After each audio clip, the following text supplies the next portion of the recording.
From the Library of Congress in Washington, D.C.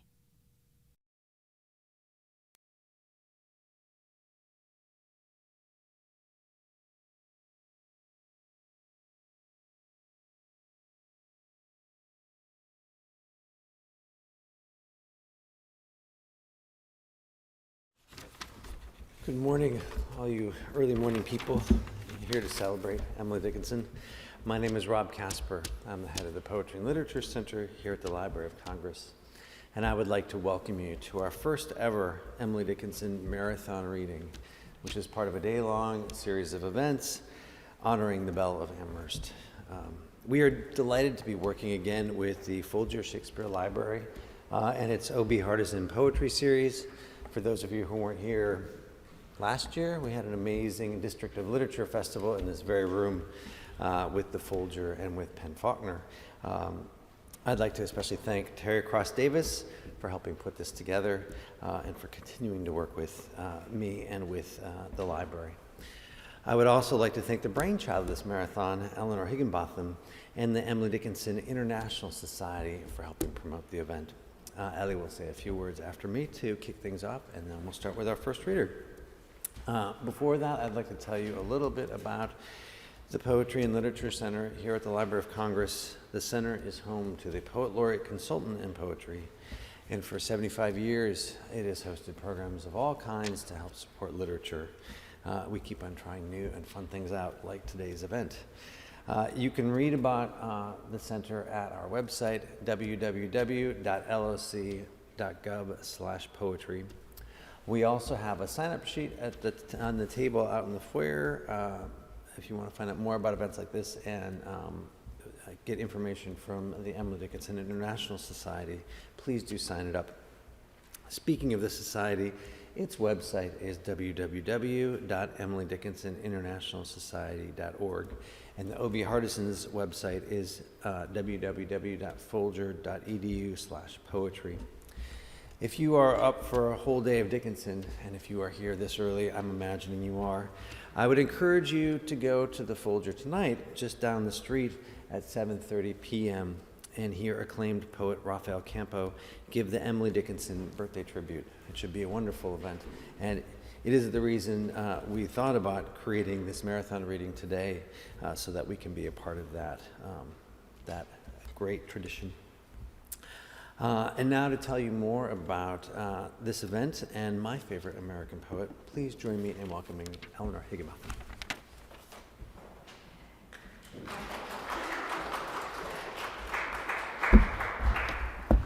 Thank you all for coming so early in the morning.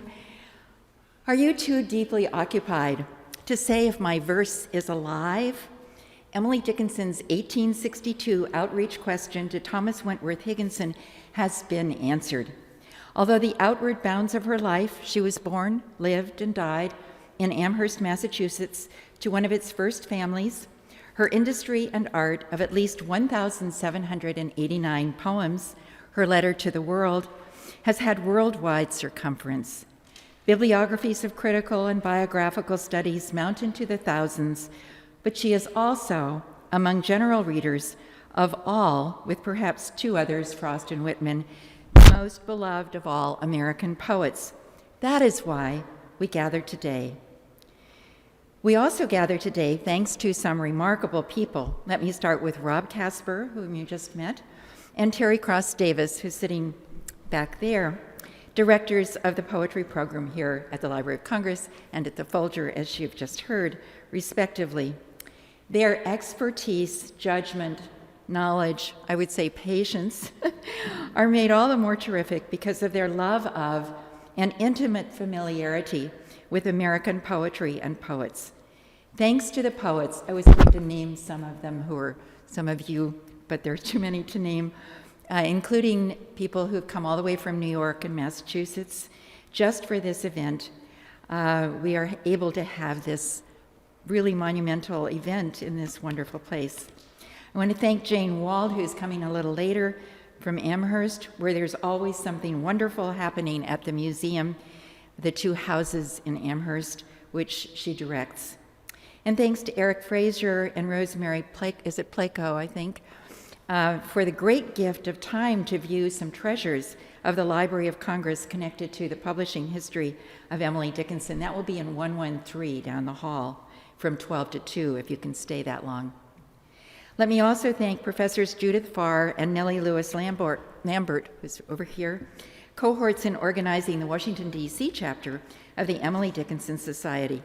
And you can sign up for that outside this room. And the Society's president, Martha Nell Smith, who will be here shortly, great scholar in this field, as you know. On the hall table are notices, or there will be, of the next meeting of the local chapter. Mary Jo Salter will join us in March. There will be particulars for March 12th.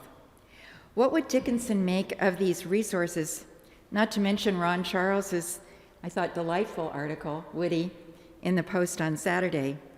Yes, she claimed to be nobody, but she also foretold the possibility of what might happen if fame belonged to me. Briefly, here is an outline of her little force. Born to the first family that founded Amherst College and that sent her lawyer father as a Whig to Congress in 1853, Dickinson was well schooled at the Amherst Academy and Mount Holyoke Seminary, where her interests in the sciences and history and much else would provide metaphoric contexts for poems that she began to write seriously in 1852.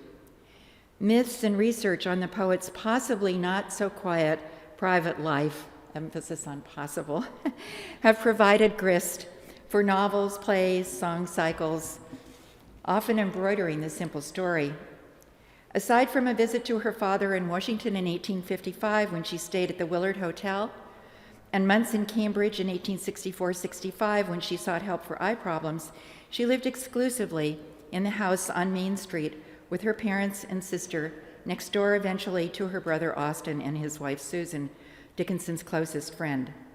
The bedroom at the top of the stairs, available now to thousands of visitors, was, however, the hub of Dickinson's astonishing production of over 1,000 extant letters to an array of correspondents, including some of the most distinguished intellectual leaders of her day and of the poems on which we focus today for this marathon.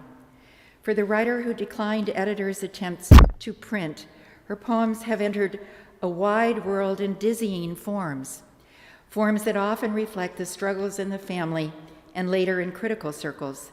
The 1890s publications, doctored but labored over by Mabel Loomis Todd and Thomas Wentworth Higginson, the Dickinson Bianchi editions, the authoritative Johnson Variorum of 1955 that astonished modernists with Dickinson's idiosyncratic poetics, the Franklin Variorum that we're using today that revised Johnson's work in 1998, the important revelation of Dickinson's bookmaking enterprise for fascicles, Franklin's 1981 publication of manuscript poems, and not least the most recent demonstrations of Dickinson's relentless pursuit of her art in the gorgeous nothings, envelope writings.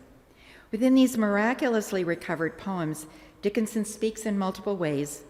She is epigrammatic, terse, abrupt, surprising, unsettling, flirtatious, savage, winsome, metaphysical, provocative, blasphemous, tragic, funny, and the list of adjectives could be extended.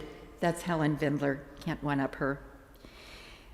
It is the privilege of those of us gathered today in America's library, in the center of its capital city, to listen to those voices as those who wish to do so line up to read the poems in sequence. That's the secret of the day. We're going to listen to the poems in sequence so we get the full array of poems. And we, after a particular moment, I think the first people have chosen something, but we're going to begin then when the sequence begins with the 1860 poems, so we can get almost finished with the poems by 5 o'clock, and we'll sort of lead you through it as you come up.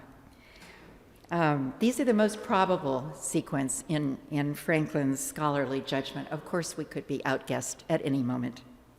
If you stay long enough, you will hear the many tones in which she, the industrious spider spinning at night, the accomplished gardener sending flowers, the antiquarian handing over precious texts, the wrestler with God, the barefoot boy at play, all among her own metaphors for the business of Emily Dickinson speaks to us today.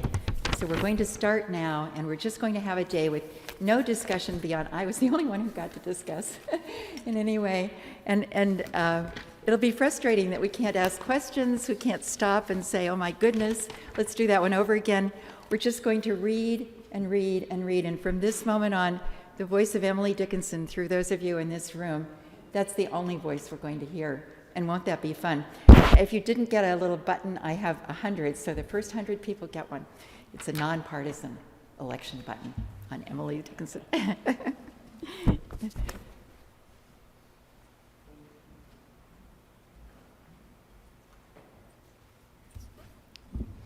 Good morning. My name is Rebecca Newland, and as instructed, I'm going to start at the beginning. Okay, number 1. Awake, ye muses 9, sing me a strain divine, unwind the solemn twine and tie my valentine. Oh, the earth was made for lovers, for damsel and hopeless swain, for sighing and gentle whispering, and unity made of twain. All things do go a-courting, in earth or sea or air. God hath made nothing single but thee in this world so fair. The bride and then the bridegroom, the two and then the one, Adam and Eve his consort, the moon and then the sun. The life doth prove the precept, who obey shall happy be, who will not serve the sovereign be hanged on fatal tree. The high do seek the lowly, the great do seek the small. None cannot find who seeketh on this terrestrial ball. The bee doth court the flower his suit receives, and they make a merry wedding, whose guests are 100 leaves. The wind doth woo the branches they are one, and the father fond demandeth the maiden for his son. The storm doth walk the seashore, humming a mournful tune. The wave with eye so pensive looketh to see the moon. Their spirits meet together, they make them solemn vows. No more he singeth mournful, her sadness she doth lose. The worm doth woo the mortal, death claims a living bride. Night unto day is married, morn unto eventide. Earth is a merry damsel, and heaven a knight so true. And earth is quite coquettish, and he seemeth in vain to sue. Now to the application, to the reading of the roll, to bringing thee to justice and marshalling thy soul. Thou art a human solo, a being cold and lone. Wilt have no kind companion, thou reapest what thou hast sown. Hast never silent hours, and minutes all too long, and a deal of sad reflection and wailing instead of song? There's Sarah and Eliza and Emmeline so fair, and Harriet and Susan, and she with curling hair. Thine eyes are sadly blinded, but yet thou mayest see 6 true and comely maidens sitting upon the tree. Approacheth that tree with caution, then up it boldly climb, and seize the one thou lovest, nor care for space or time. Then bear her to the greenwood, and build for her a bower, and give her what she asketh, jewel or bird or flower, and bring the fife and trumpet, and beat upon the drum, and bid the world good morrow, and go to glory home. Number 2. Sic transit gloria mundi, how doth the busy bee? Dum vivamus, I stay mine enemy. O veni vidi vici, caput capipi, and o memento mori, when I am far from thee. Hurrah for Peter Parley, hurrah for Daniel Boone. 3 cheers, sir, for the gentleman who first observed the moon. Peter, put up the sunshine. Patty, arrange the stars. Tell Luna tea is waiting, and call your brother Mars. Put down the apple, Adam, and come away with me, so shalt thou have a pippin from off my father's tree. I climb the hill of science, I view the landscape o'er. Such transcendental prospect I never beheld before. Onto the legislature my country bids me go. I'll take my India rubbers in case the wind should blow. During my education, it was announced to me that gravitation stumbling fell from an apple tree. The earth upon its axis was once supposed to turn by way of a gymnastic in honor to the sun. It was the brave Columbus, a sailing o'er the tide, who notified the nations of where I would reside. Mortality is fatal, gentility is fine, rascality heroic, insolvency sublime. Our fathers, being weary, laid down on Bunker Hill, and though full many a morn, yet they are sleeping still. The trumpet, sir, shall wake them. In streams I see them rise, each with a solemn musket marching to the skies. A coward will remain, sir, until the fighting is done, but an immortal hero will take his hat and run. Goodbye, sir, I am going. My country calleth me. Allow me, sir, at parting, to wipe my weeping ee. In token of our friendship, accept this bonny dune. And when the hand that plucked it hath passed beyond the moon, the memory of my ashes will consolation be. Then farewell, Tuscarora, and farewell, sir, to thee. And number 3. On this wondrous sea, sailing silently, ho, pilot, ho! Knowest thou the shore where no breakers roam when the storm is o'er? In the silent west, many the sails at rest, the anchors fast. Thither I pilot thee, land, ho, eternity, ashore at last. Thank you.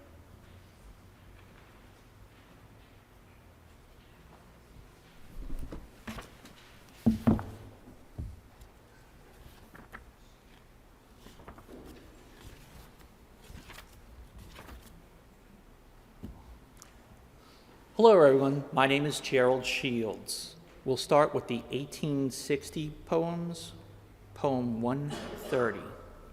Mama never forgets her birds. Though in another tree, she looks down just as often and just as tenderly. As when her little mortal nest with cunning care she wove, if either of her sparrows fall, she notices above. 131. Though my destiny may be Faustian, hers be damask fine. Though she wear a silver apron, I a less divine. Still, my little Gatsby being I would far prefer. Still, my little sunburnt blossom to her rosier. For when frost her punctual fingers on her forehead lay, you and I and Dr. Holland bloom eternally. Roses of a steadfast summer in a steadfast land where no autumn lifts her pencil and no reapers stand. 132. Just lost when I was saved, just felt the world go by, and grit me for the onset with eternity, when breath blew back and on the other side, I heard recede the disappointing tide. Therefore, as one returned, I feel odd secrets of the line to tell. Some sailor skirting foreign shores, some pale reporter from the awful doors, before the seal. Next time to stay, next time the things to see, by ear unheard, unscrutinized by the eye. Next time to tarry while the ages steal, slow tramp the centuries and the cycle wheel. 133. Mute thy coronation, meek my vie l'aurore, fold a tiny courtier in thine emerine, sir, there to rest revering, till the pageant by, I can murmur broken, Master, it was I. 134. Did the harebell lose her girdle to the lover bee? Would the bee the harebell hollow, much as formerly? Did the paradise persuaded yield her moat of pearl? Would the Eden be an Eden, or the Earl an Earl? 135. A little bread, a little crust, a crumb, a little trust, a demijohn, can keep the souls alive, but portly mind, but breathing warm, conscious as a Napoleon. The night before the crown, a modest lot, a fame petite, a brief campaign of sting and sweet. Is plenty is enough. A sailor's business is the shore. A soldier's balls, who asks more? Must seek the neighboring life. 136. Who never lost, are unprepared, or coronet to find, who never thirsted, flagons and cooling tamarind, who never climbed the weary league, can such a foot explore? Purple territories on Palazzo's shore. How many legions overcome, the emperor will say? How many colors taken on Revolution Day? How many bullets burst? Hath thou the royal scar, angel's right promoted on this soldier's brow? 137. A lady red amid the hill her annual secret keeps. A lady white within the field in placid lily sleeps. The tidy breezes with their blue brooms sweep vale and hill and tree. Prith my pretty housewives, who may expected be. The neighbors did not yet suspect. The woods exchange a smile, orchard and buttercups and bird, in such a little while. And yet how still the landscape stands, how nonchalant the hedge, as if the resurrection were nothing very strange. 138. To fight aloud is very brave, but gallanter I know, who charge within the bosom the cavalry of woe, who win and nations do not see, who fall and none observe, whose dying eyes no country regards with patriot love. We trust in plumed procession, such things the angels go, rank after rank, with even feet and uniforms of snow. 139. Houses, so the wise men tell me, mansions. Mansions must be warm. Mansions cannot let the tears in. Mansions must exclude the storm. Many mansions by this father, I do not know him, snugly built. Could the children find the way there, some would even trudge tonight. 140. Bring me the sunset in a cup, reckon the morning's flagons up, and say how many do. Tell me how far the morning leaps. Tell me what time the weaver sleeps. Who spun the breaths of blue? Write me how many notes there be in the new robin's ecstasy among astonished burrows, how many trips the tortoise makes, how many cups the bee partakes, the watch of dews. Also, who laid the rainbow's piers? Also, who leads the domicile spheres by withers of supple blue, whose fingers string the stalactite? Who counts the wampum of the night to see that none is due?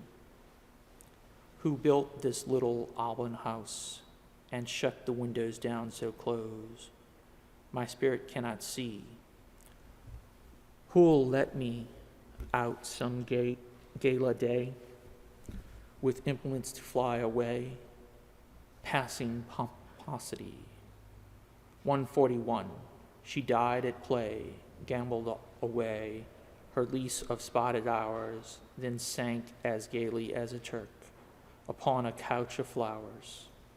Her ghost strolled softly over the hill, yesterday and today, her vestments as the silver fleece, her countenance as spray. 142, cocoon above, cocoon below, stealthy cocoon, why hide you so?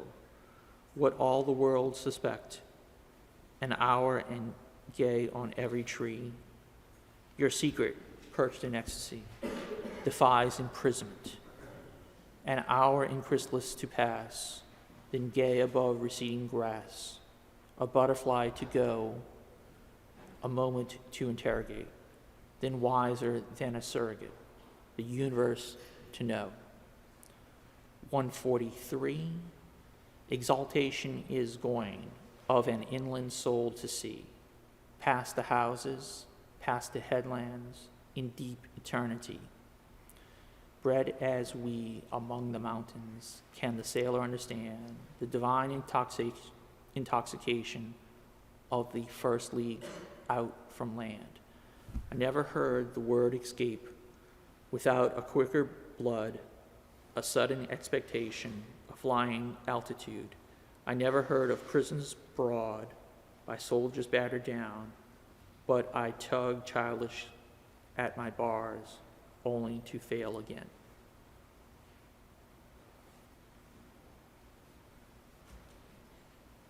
She said, 145.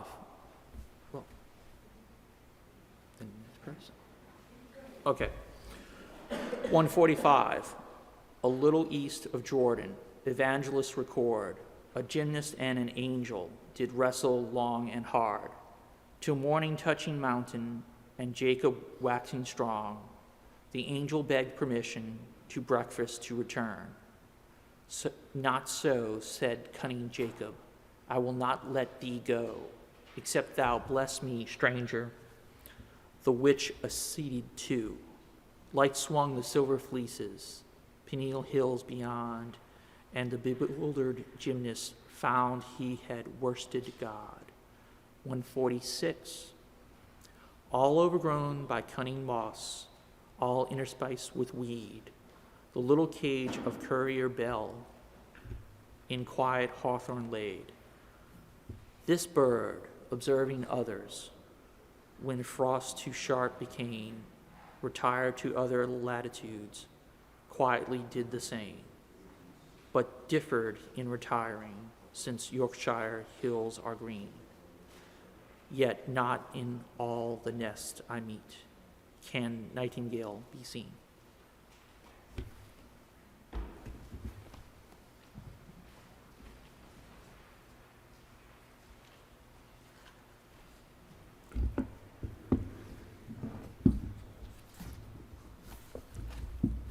(147) A science, so the savants say, get the right, comparative anatomy, by which a single home is made a secret to unfold of some rare tenant of the mold, else perished in the stone. So to the eve perspective led that meekest flower of the mead, open a winter's day, stands representative as gold. The angels must have spied, since I could never find her, open the mortal side. This is 155. If pain for peace prepares, lo, what Augustan years our feet await. If springs from winter rise, can the anemones be reckoned up? If night stands first, then noon to gird us for the sun, what gaze? when from 1,000 skies on our developed eyes, noons blaze. 156. Surgeons must be very careful when they take the knife. Underneath their fine incursions stirs the culprit, life. 157. I have a king who does not speak, so wandering through the hours meek I trudge the day away, half glad when it is night, and sleep, if haply through a dream to peep in parlors shut by day. And if I do, when morning comes, it is as if 100 dreams did round my pillow roll, and shouts fill all my childish sky, and bells keep saying victory from steeples to my soul. And if I don't, the little bird within the orchard is not heard, and I omit to pray, Father, thy will be done today, for my will goes the other way, and it were perjury.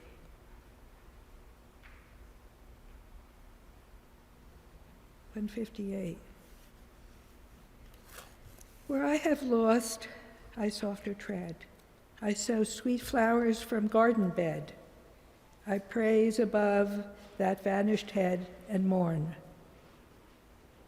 When I have lost, I pious guard from accent harsh or ruthless word, feeling as if their pillow heard, though stone. When I have lost, you'll know by this, a bonnet black, a dark surplice, a little tremor in my voice like this. When I have lost, the people know who dressed in frocks of purest snow went home a century ago. Next bliss.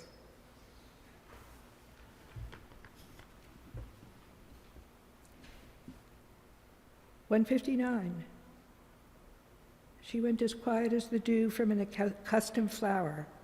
Not like the dew did she return at the accustomed hour. She dropped as softly as a star from out of my summer's eve, less skillful than La Verrière. It soared to believe. 160. To hang our head ostensibly and subsequent to find that such was not the posture of our mortal mind, affords the sly presumption that in so dense a fuzz, you too take cobweb attitudes, open a plain of gauze. 161. The daisy follows soft the sun, and when his golden walk is done, sits shyly at his feet. He, waking, finds the flower there. Wherefore, marauder, art thou here? Because, sir, love is sweet. We are the flower, thou the sun. Forgive us if as days decline we nearer steal to thee. Enamored of the parting west, the peace, the flight, the amethyst, night's possibility.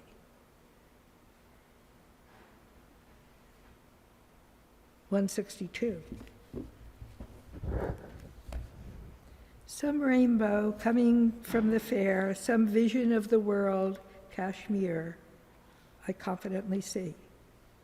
Or else a peacock's purple train, feather by feather on the plain, fritters itself away. The dreamy butterfly bestir, lethargic pools resume the whir of last year's sundered tune. From some old forest On the sun, baronial bees march, one by one, in murmuring platoon. The robins stand as thick today as flakes of snow stood yesterday. On fence and road and twig, the orchis binds her feather on. For her old lover, dawn the sun, revisiting the bog. Without commander, countess, still the regiments of wood and hill and bright detachments stand. Behold, whose multitudes are these, the children of whose turbaned seas, or what Circassian land? By a flower, oh, this is 163. By a flower, by a letter, by a nimble love, if I willed the river faster, final fast above. Never mind my breathless anvil, never mind repose, never mind the sooty faces tugging at the forge.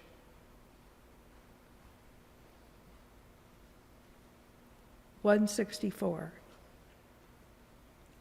I can tell you, but you feel it, nor can you tell me. Saints, with ravished slate and pencil, solve our April day. Sweeter than a vanished frolic from a vanished green, swifter than the boots of horsemen round a ledge of dream. Modest, let us walk amongst it with our faces veiled. As they say polite, archangels do in meeting God.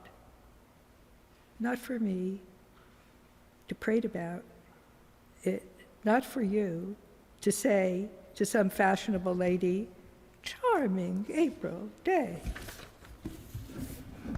Rather, heaven's Peter Parley, by which children, slow to sublimer recitation, are prepared to go.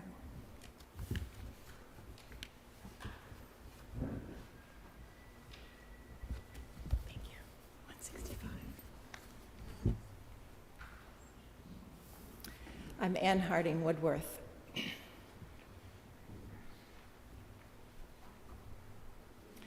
(165) I have never seen volcanoes, but when travelers tell how those old phlegmatic mountains, usually so still, beat within appalling ordnance, fire and smoke and gun, taking villages for breakfast and appalling men. If the stillness is volcanic in the human face, when upon a pain titanic features keep their place, if at length the smoldering anguish will not overcome, and the palpitating vineyard in the dust be thrown, if some loving antiquary on resumption morn will not cry with joy, Pompeii, to the hills return. 166. Dust is the only secret, death the only one you cannot find all about in his native town. Nobody knew his father, never was a boy, hadn't any playmates or early history. Industrious, laconic, punctual, sedate, bold as a brigand, stiller than a fleet. Builds like a bird, too. Christ robs the nest, robin after robin smuggled to rest. 167. I'm the little heart's ease. I don't care for pouting skies. If the butterfly delay, can't I therefore stay away?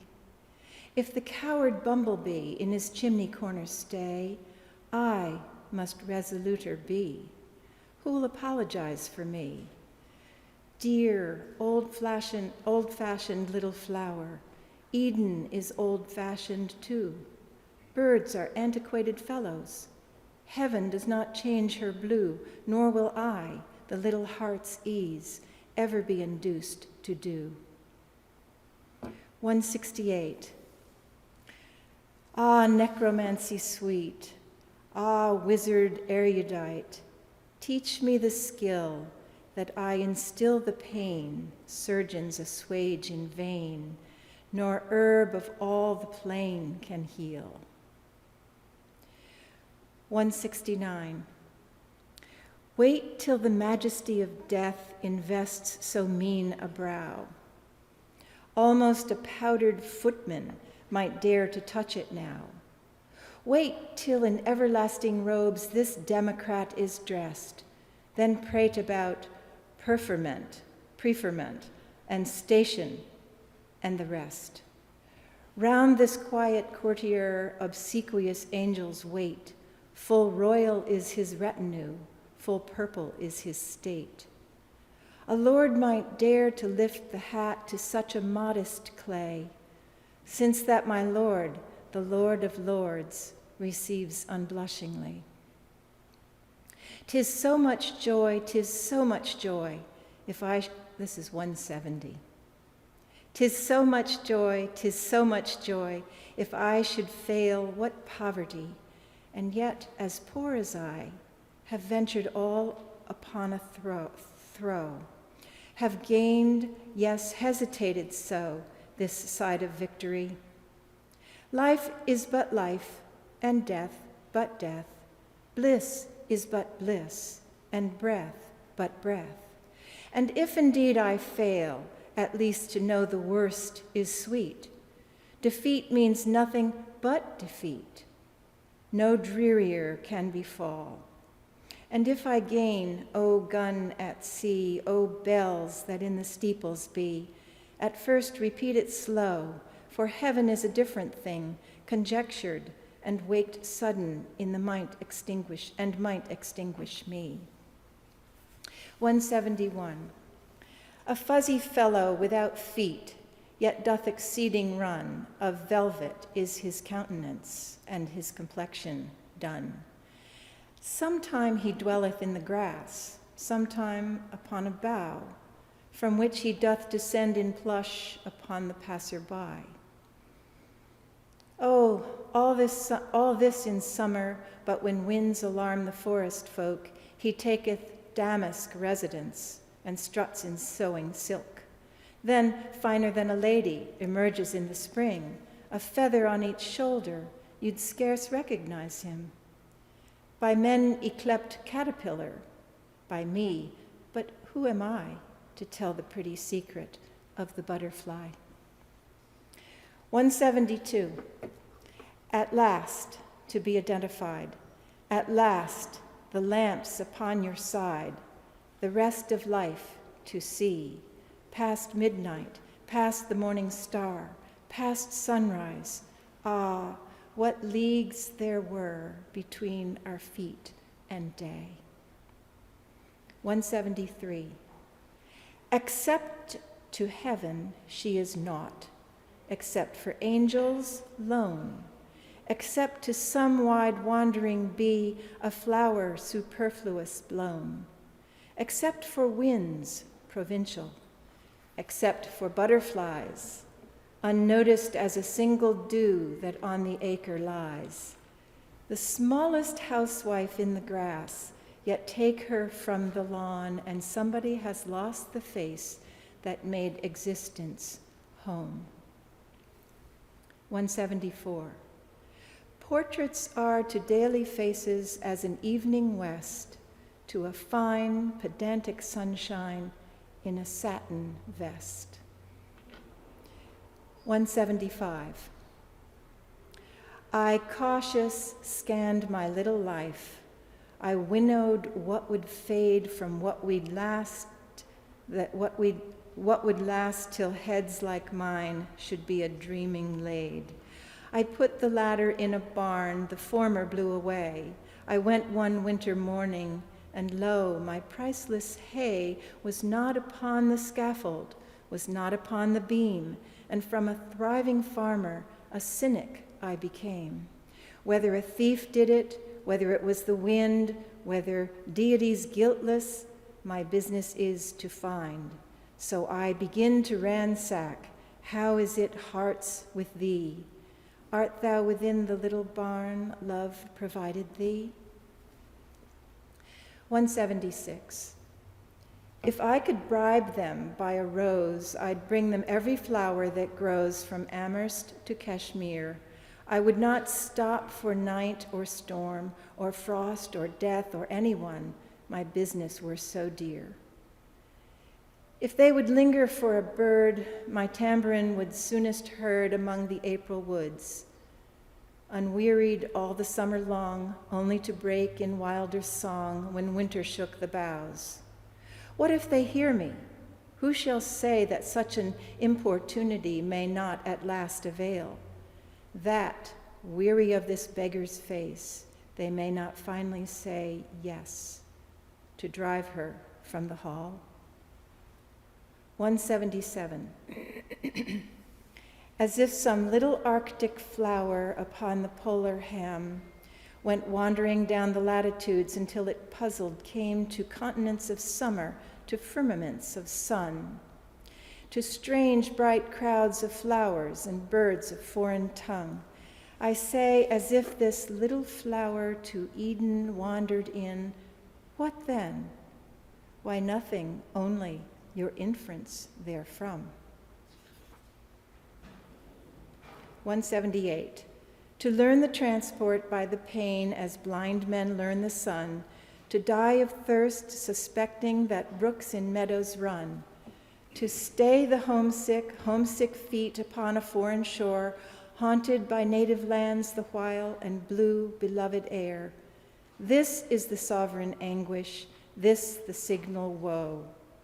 These are the patient laureates whose voices trained below ascend in ceaseless carol, inaudible indeed, to us, the duller scholars of the mysterious bard.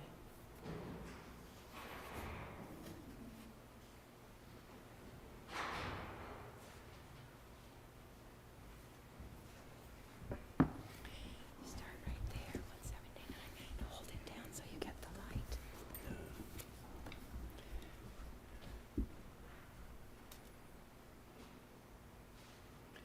I'm Fred Woodworth. This is 179. If the foolish call them flowers, need the wiser tell? If the savants classify them, it is just as well. Those who read the Revelations must not criticize those who read the same edition with beclouded eyes. Could we stand with the old Moses, Canaan denied, scan like him the stately landscape on the other side? Doubtless we should dream superfluous many sciences, not pursued by learned angels in scholastic skies. Lo, amid that glad bell letters, grant that we may stand, stars, amid profound galaxies, as that grand right hand. Number 180. In ebon box, when years have flown, to reverently peer, wiping away the velvet dust summers have sprinkled there, to hold a letter to the light, grown tawny now with time, to con the faded syllables that quickened us like wine. Perhaps a flower's shriveled cheek among its stores to find, plucked far away some morning, its gallant moldering hand. A curl, perhaps from foreheads our constancy forgot, perhaps an antique trinket in vanished fashions set, and then to lay them quiet back and go about its care as if the little ebon box were none of our affair. 181. A wounded deer leaps highest, I've heard the hunter tell. 'Tis but the ecstasy of death, and thus the brake is still. The smitten rock that gushes, the trampled steel that springs. A cheek is always redder, just where the hectic stings. Mirth is the male of anguish, in which it cautious arm, lest anybody spy the blood, and "You're hurt!" exclaim. 182. The sun kept stooping, stooping low. The hills to meet him rose. On his side, what transaction? On their side, what repose? Deeper and deeper grew the stain. Open the window pane. Thicker and thicker stood the feet upon the Tyrian. Was crowded dense with armies, so gay, so brigadier, that I felt martial stirrings, who once the cockade wore. Charged from my chimney corner, but nobody was there. 183. I met a king this afternoon. He had not on a crown indeed. A little palm leaf hat was all, and he was barefoot, I'm afraid. But sure I am he ermine wore beneath his faded jacket's blue, and sure I am the crest he bore within that jacket's pocket too. For 'twas too stately for an earl, a marquis would not so grand. 'Twas possibly a czar petite, a pope, or something of that kind. If I must tell you of a horse, my freckled monarch held the rein, doubtless an estimable beast, but not at all disposed to run. And such a wagon, while I live, dare I promise to see another such a vehicle as then transported me. 2 other ragged princes his royal state partook, doubtless the first excursion these sovereigns ever took. I question if the royal coach, round which the footmen wait, has the significance on high of this barefoot estate.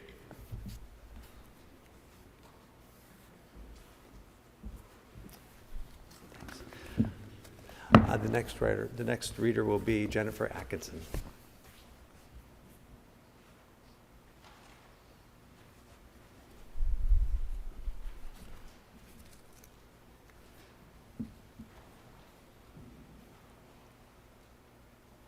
(186). I think that's where we were. The juggler's hat her country is, the mountain gorse, the bees. 187. Through the straight paths of suffering, the martyrs even trod, their feet upon temptation, their faces upon God. A stately, shriven company, convulsion playing round, harmless as streaks of meteor upon a planet's bond.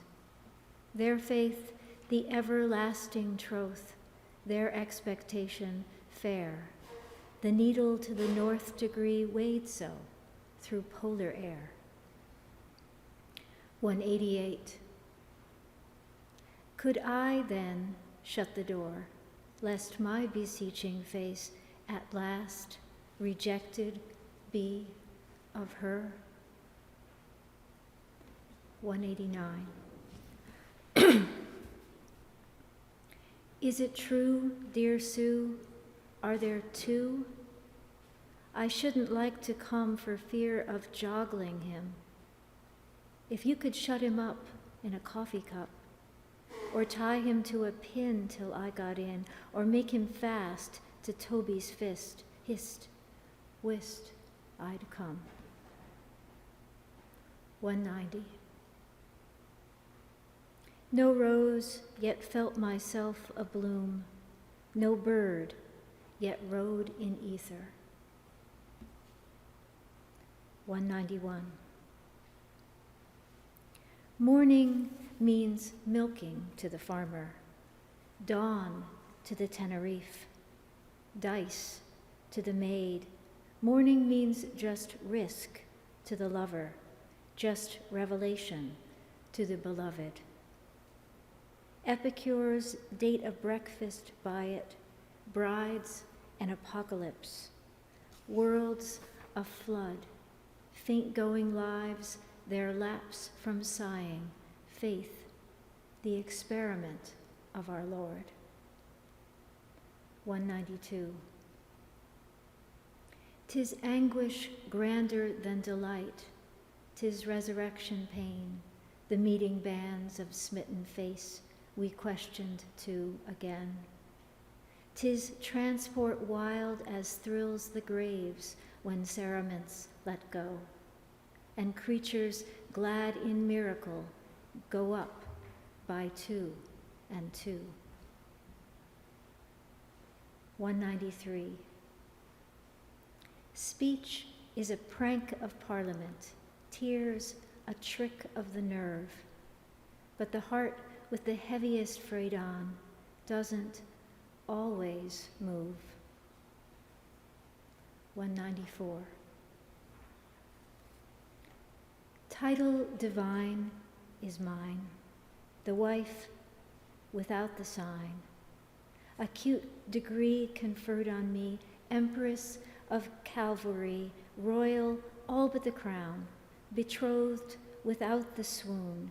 God gives us women when you hold garnet to garnet, gold to gold, born, bridled, shrouded in a day, try victory. My husband, women say, stroking the melody, is the way.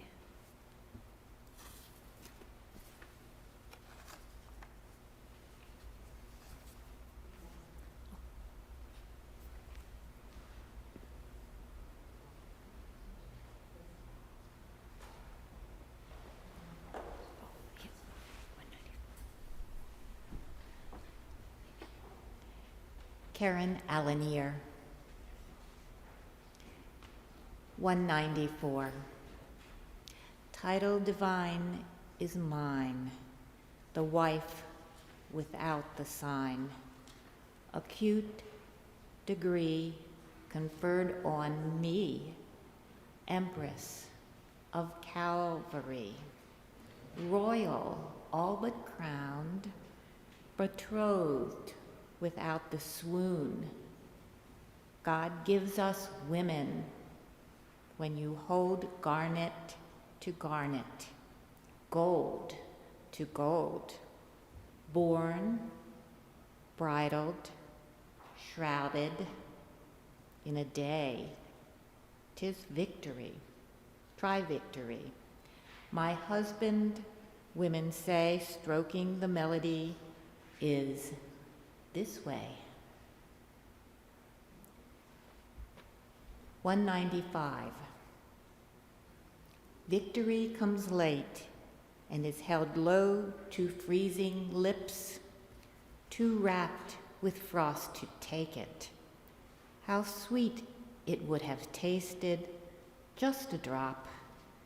Was God so economical? His tables spread too high for us, unless we dine on tiptoe. Crumbs fit with such little mouths. Cherries suit robins. The eagle's golden breakfast strangles. Them God kept his oath to sparrows, who of little love know how to starve. 196. I'll send the feather from my hat. Who knows, but at the sight of that, my sovereign will relent. As trinket worn by faded child, confronting eyes long comforted, blisters the adamant. 197. Jesus, thy crucifix enable thee to guess the smallest size. Jesus, thy second face, mine there in paradise of ours. 198. Baby, teach him what he makes the names, such an one to say on his babblings, berry lips, as should sound to me were my eat, as near his nest as though my thought today as should sound. Forbid us not, some like Emily. 199. Though I get home, how late, so I get home, 'twill compensate. Better will be the ecstasy that they have done expecting me. When night descending, dumb and dark, they hear my unexpected knock. Transporting must the moment be, brewed from decades of agony. To think just how the fire will burn, just how long cheated eyes will turn, to wonder what myself will say, and what itself will say to me beguiles the centuries of way.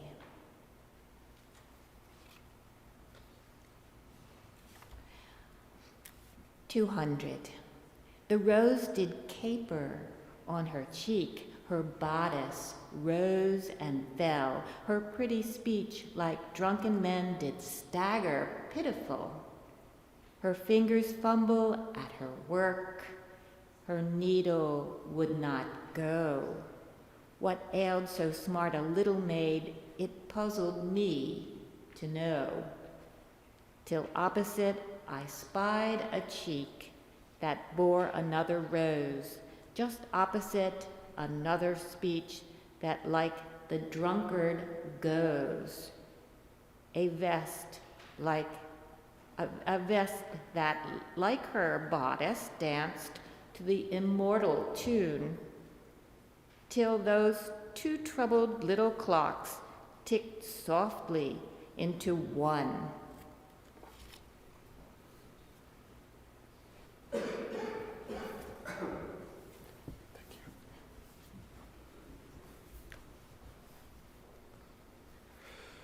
With thee in the desert, with thee in the thirst, with thee in the tamarind wood, leopard breathes at last.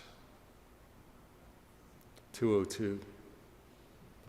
Faith is a fine invention for gentlemen who see, but microscopes are prudent in an emergency. 203. The thought beneath so slight a film is more distinctly seen, as lace just reveal the surge or mist, the apernine. 204. I'll tell you how the sun rose, a ribbon at a time. The steeples swam in amethyst. The news like squirrels ran. The hills untied their bonnets, the bobolinks begun. Then I said softly to myself, that must have been the sun. But how he set, I know not. There seemed a purple stile that little yellow boys and girls were climbing all the while. Till when they reached the other side, the dominie in gray put gently upon the evening bars and led the flock away. 205. Come slowly, Eden, lips unused to thee. Bashful sip thy jessamines as the fainting bee. Reaching late his flowers, round her chamber hums, counts his nectars, enters, and is lost in balms. 206. least rivers docile to some sea, my Caspian, thee. 207. I taste a liquor never brewed, from tankards scooped in pearls. Not all the Frankfurt berries yield such an alcohol. Inebriated of air am I, and debauchee of dew, reeling though endless summer days from ends of molten blue.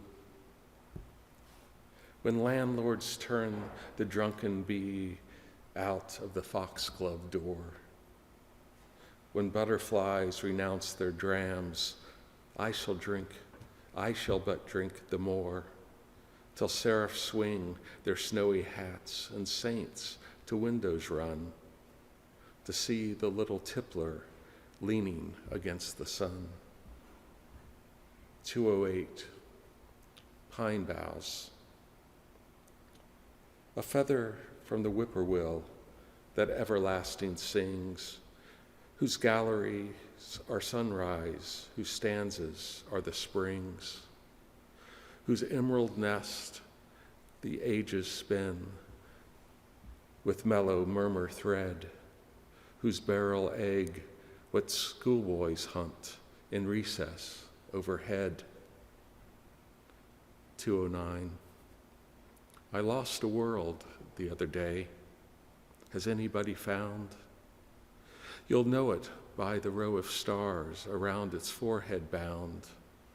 A rich man might not notice it, and yet to my frugal eye, of more esteem than ducats, oh find it, sir, for me.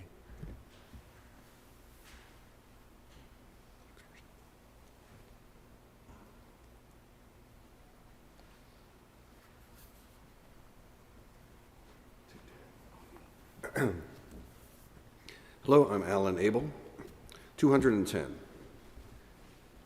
If I shouldn't be alive when the robins come, give the one in red cravat a memorial crumb. If I couldn't thank you being fast asleep, you'll know I'm trying with my granite lip. 211. I've heard an organ talk sometimes in a cathedral aisle, and understood no word it said, yet held my breath the while, and risen up and gone away, a more Bernardine girl, yet knew not what was done to me in that old chapel aisle. 212. A transport one cannot contain may yet a transport be, though God forbid it lift the lid unto its ecstasy. A diagram of rapture, a sixpence at a show, with holy ghosts in cages, the universe would go. 213. The skies can't keep their secret. They tell it to the hills. The hills just tell the orchids, and they the daffodils. A bird, by chance, that goes that way, soft overhears the whole. If I should bribe the little bird, who knows but she would tell. I think I won't, however. It's finer not to know. If summer were an axiom, what sorcery had snow? So keep your secret, Father.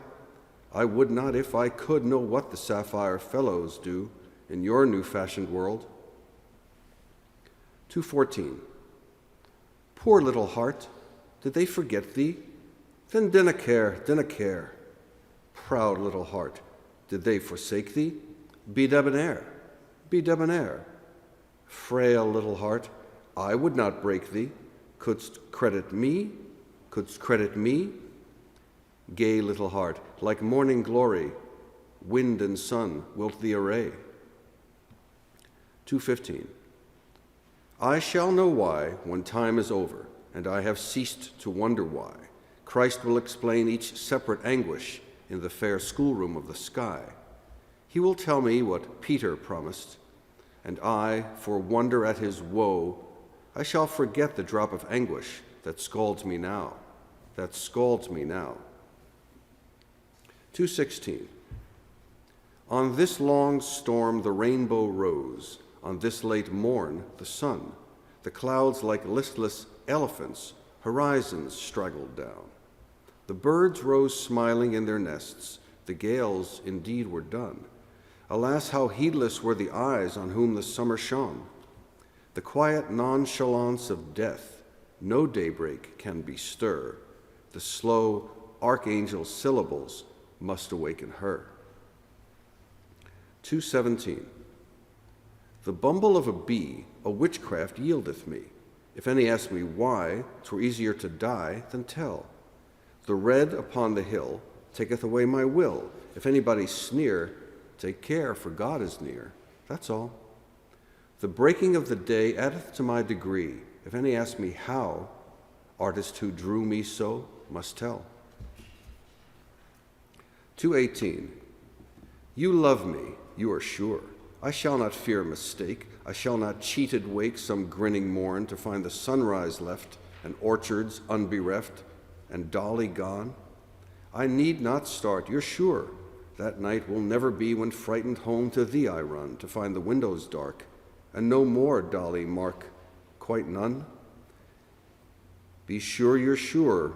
You know I'll bear it better now if you'll just tell me so than when a little dull balm grows over this pain of mine, you sting again. 2:19. My river runs to thee. Blue sea, wilt welcome me? My river waits reply. O sea, look graciously. I'll fetch thee brooks from spotted nooks. Say, sea, take me? 2:20. It's such a little thing to weep, so short a thing to sigh, and yet by trades the size of these we men and women die.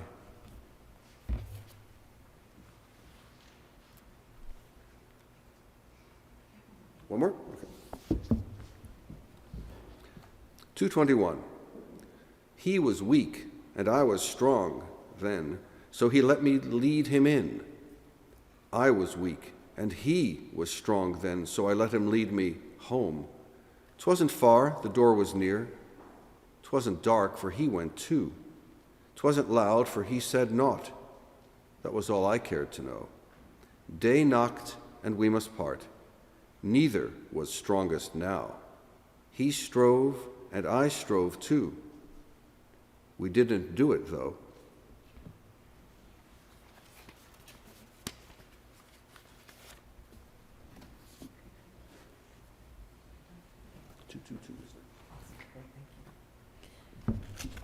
Is Edith Sambria here? Okay. As she is not here, we will have Eleanor Linnefeld.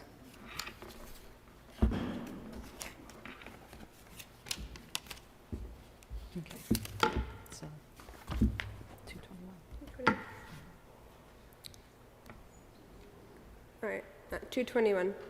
He was weak, and I was strong then, so he let me lead him in. I was weak, and he was strong then, so I let him lead me home. 'Twasn't far, the door was near. 'Twasn't dark, for he went too. 'Twasn't loud, for he said naught. That was all I cared to know.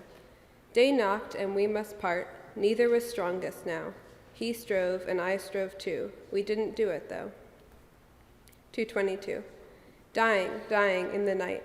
Won't somebody bring the light so I can see which way to go into the everlasting snow? And Jesus, where is Jesus now? Gone. They said that Jesus always came. Perhaps he doesn't know the house. This way, Jesus, let him pass. Somebody run to the great gate and see if Dolly's coming. Wait, I hear her feet open the stair. Death won't hurt, now Dolly's here. 2:23. Morning is the place for dew. Corn is made at noon. After dinner light for flowers, dukes for setting sun. 2:24. An awful tempest mashed the air. The clouds were gaunt and few. A black, as if a specter's cloak, hid heaven and earth from view. The creatures chuckled on the roofs and whistled in the air and shook their fists and gnashed their teeth and swung their frenzied hair.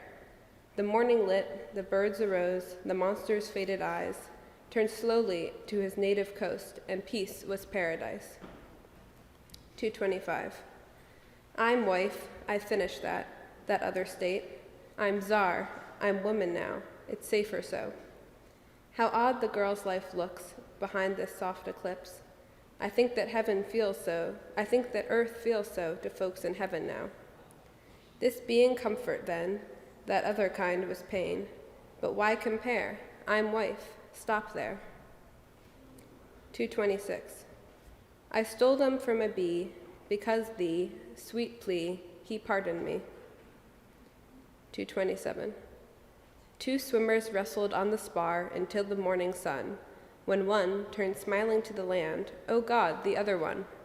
The stray ships passing spied a face upon the waters borne, with eyes in death still begging raised, and heads beseeching thrown. 228. My eye is fuller than my vase, her cargo is of dew, and still my heart, my eye outweighs East India for you. 229. Musicians wrestle everywhere, all day among the crowded air, I hear the silver strife, and waking long before the morn, such transport breaks upon the town, and I think it that new life. It is not bird, it has no nest, nor band in brass and scarlet dressed, nor tambourine, nor man. It is not hymn from pulpit read, the morning stars, the treble led on time's first afternoon. Some say it is the spheres at play. Some say that bright majority of vanished dames and men. Some think it is service in the place, where we, with late celestial face, please God shall ascertain. 230. For this accepted breath, through it compete with death. The fellow cannot touch this crown, by it my title take. Ah, what a royal sake, to my necessity stoop down. No wilderness can be where this attendeth me, no desert noon, no fear of frost to come, haunt the perennial bloom, but certain June. Get Gabriel to tell the royal syllable, get saints with new, unsteady tongue, to say what trance below, most like their glory show, fittest the crown.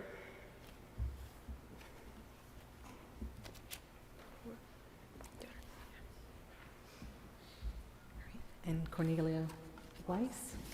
And you know where we are? 231. Okay. There we are. 231. We don't cry, Tim and I. We are far too grand, but we bolt the door tight to prevent a friend. Then we hide our brave face deep in our hand. Not to cry, Tim and I, we are far too grand. Not to dream, he and I, he and me? Do we condescend? We just shut our brown eye to see the end. Tim, see cottages, but oh, so high. Then we shake, Tim and I, and lest I cry. Tim reads a little hymn, and we both pray. Please, sir, I and Tim always lost the way. We must die by and by. Clergymen say, Tim shall, if I do, I too, if he. How shall we arrange it? Tim was so shy to take us simultaneously, Lord, I, Tim, and me. 232. He forgot, and I remembered. 'Twas an everyday affair. Long ago, as Christ and Peter warmed them at the temple fire. Thou wert with him, quoth the damsel. No, said Peter, 'twasn't me. Jesus merely looked at Peter. Could I do aught less to thee? 233. A slash of blue, a sweep of gray, some scarlet patches on the way, compose an evening sky. A little purple slipped between, some ruby trousers hurried on, a wave of gold, a bank of day. This just makes out the morning sky. 234. I should not dare to leave my friend, because if he should die while I was gone, and I, too late, should reach the heart that wanted me, if I should disappoint the eyes that hunted so to see, and could not bear to shut and tell, they notice me, If I should stab the patient faith, so sure I'd come, it's listening went to sleep telling my tardy name. My heart would wish it broke before, since breaking then, were useless as next morning's sun, where midnight frosts had lain. 235. The flower must not blame the bee that seeketh his felicity too often at her door, but teach the footman from Vevey, mistress is not home to say to people anymore. 236. Some keep the Sabbath going to church. I keep it staying at home, with a bobolink for chorister and an orchard for a dome. Some keep the Sabbath in a surplice. I just wear my wings. And instead of tolling the bell for church, our little sexton sings. God preaches, a noted clergyman, and the sermon is never long. So instead of getting to heaven at last, I'm going all along. 237. What shall I do? It whimpers so, this little hound within the heart, all day and night with bark and start, and yet it will not go. Would you untie it, were you me? Would it stop whining if to thee I sent it even now? It should not tease you by your chair, or on the mat, or if it dare, to climb your dizzy knee, or sometimes at your side to run. When you are willing, may it come.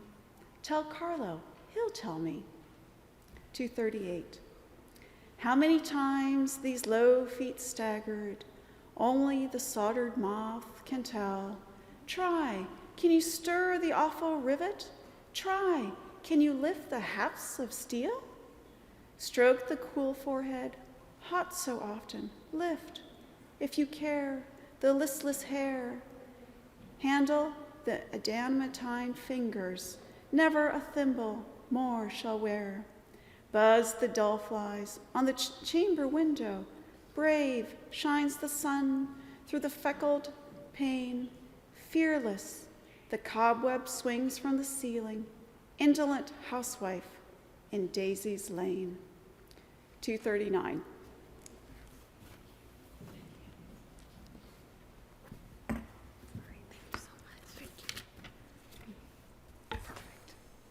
And Jean Lowe. So here you are.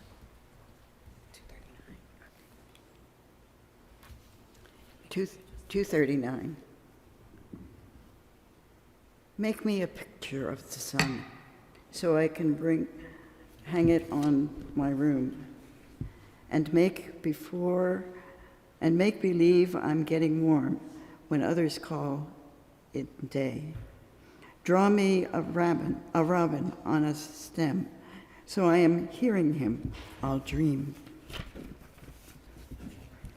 And when the orchids stop their tune, put my pretense away. Say if it's really warm at noon, whether it's buttercups that skim or butterflies that bloom, then skip the frost upon the lea and skip the russet on the tree. Let's play those never come. 240. Bound to trouble and lives will bear it. Circumscription enables woe. Still to anticipate were no limit, who were sufficient to misery. State it the ages to a cipher, and it will ache contented on. Sing at its pain as any workman notching the fall of the even sun. 241. What is paradise? Who live there? Are they farmers? Do they hoe? Do they know that this is Amherst and that I am coming too? Do they wear new shoes in Eden? Is it always pleasure there? Won't they scold us when we're hungry or tell God how cross we are? You are sure there's such a person as a father in the sky?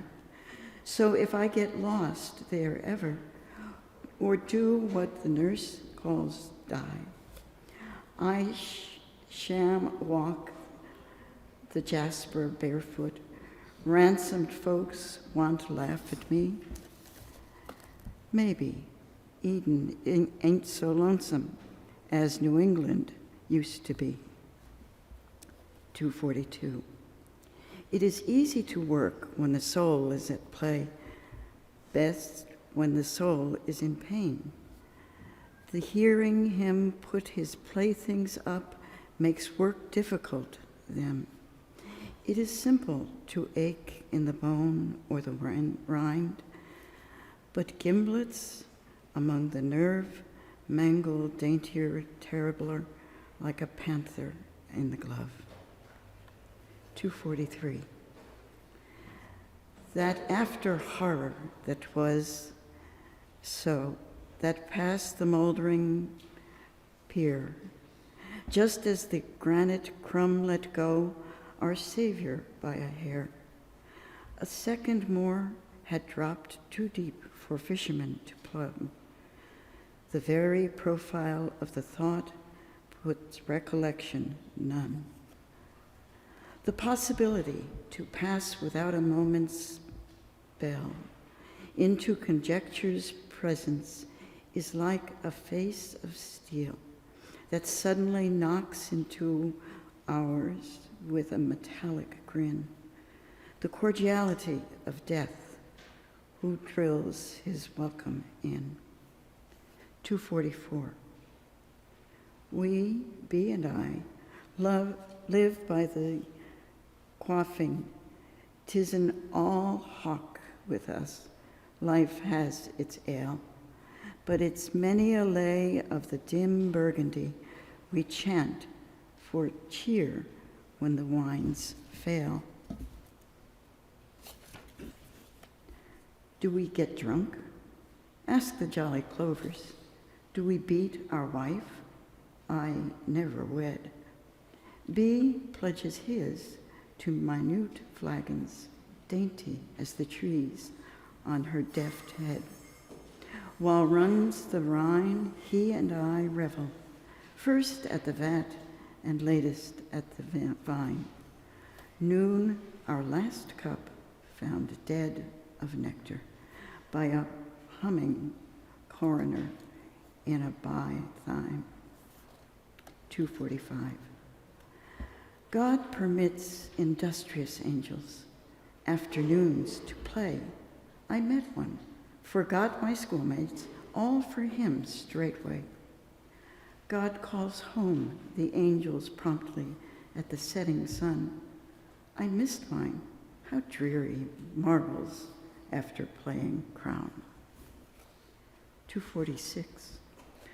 The sun just touched the morning happy thing happened that he had come to dwell and life would all be spring. She felt herself supreme, a raised, ethereal thing. Henceforth, for her, what holiday? Meanwhile, her wheeling king trailed slow among the orchids, his haughty, stumpled hems, leaving a new necessity, the want of diadems. The morning fluttered, staggered, felt feebly by her crown, her unanointed forehead, henceforth her only one. 247. The lamp burns sure within, though serfs supply the oil. It matters not the busy wick at her phosphoric toil. The slave forgets to fill, the lamp burns golden on, unconscious that the oil is out, as that the silver is gone. 248. One life of so much consequence, yet I for it would pay my soul's entire income in ceaseless salary. One pearl to me so signal that I would instant dive, although I know to take it would cost me just a life. The sea is full, I know it, that does not blow my gem. It burns, distinct from all the row, intact in diadem. The life is thick, I know it, yet not so dense a crowd, but monarchs are perceptible far down the distant road. 249. You're right, the way is sorrow, had difficult the gate, and few there be correct again that enter in thereat. 'Tis costly, so are purples. 'Tis just the price of breath, with but the discount of the grave, termed by the brokers death. And after that, there's heaven, the good man's dividend.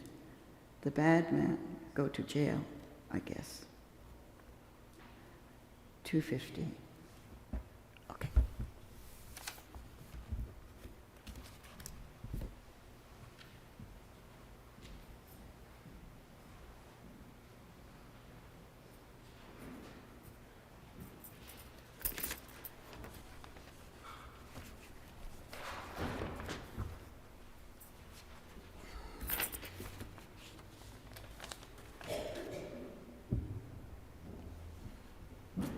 $2.50.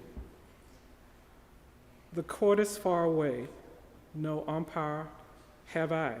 My sovereign is offended. To gain his grace, I'd die. I'll seek his royal feet, I'll say, remember, King, thou shalt thyself one day, a child, implore a larger thing. That empire is of czars, as small, they say, as I. Grant me that day the royalty to intercede for thee. If he dissolve, then there is nothing more. Eclipse at midnight, it was dark before. Sunset at Easter, blindness on the dawn, faint star of Bethlehem, gone down. Would but some God inform him, or it be too late. Say that the pulse just lisps, the chariots wait.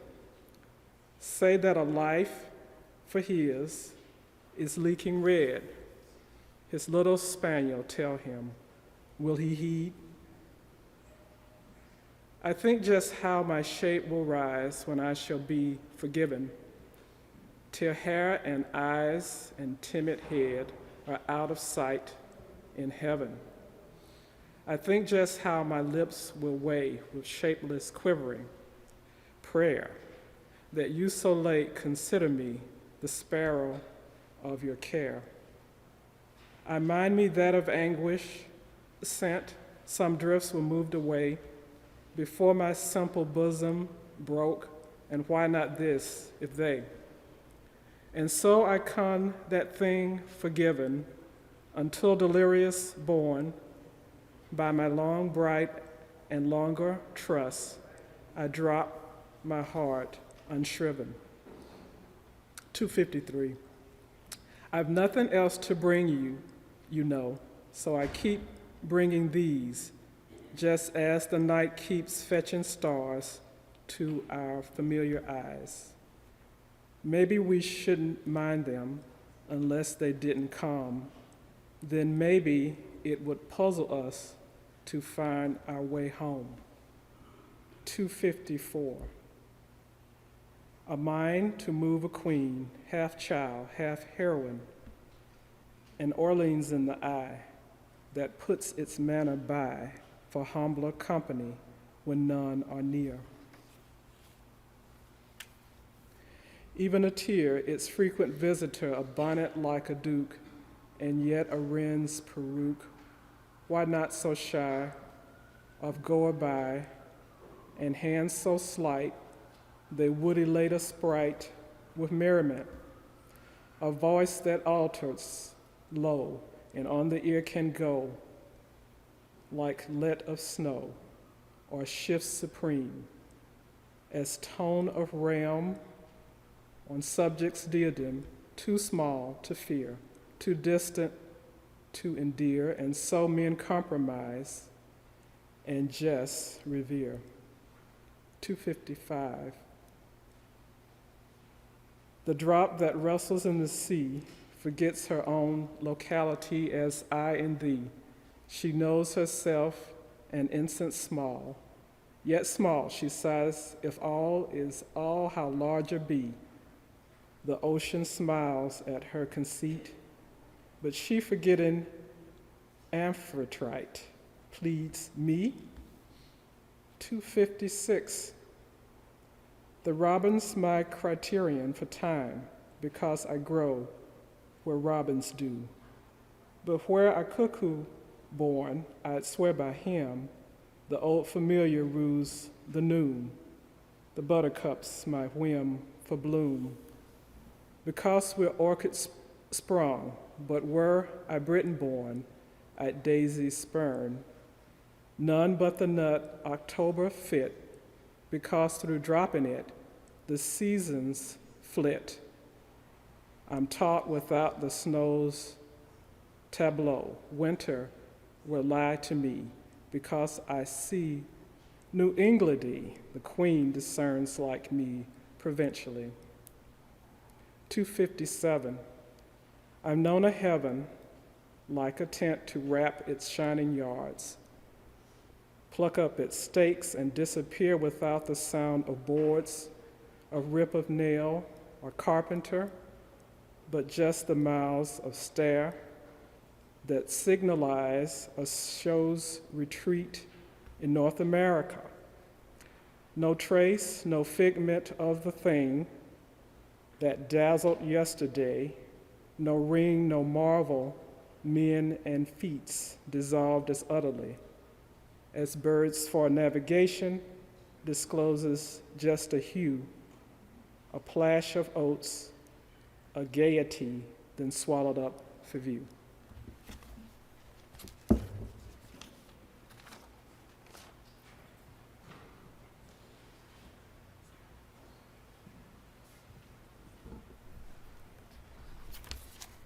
Catherine Young.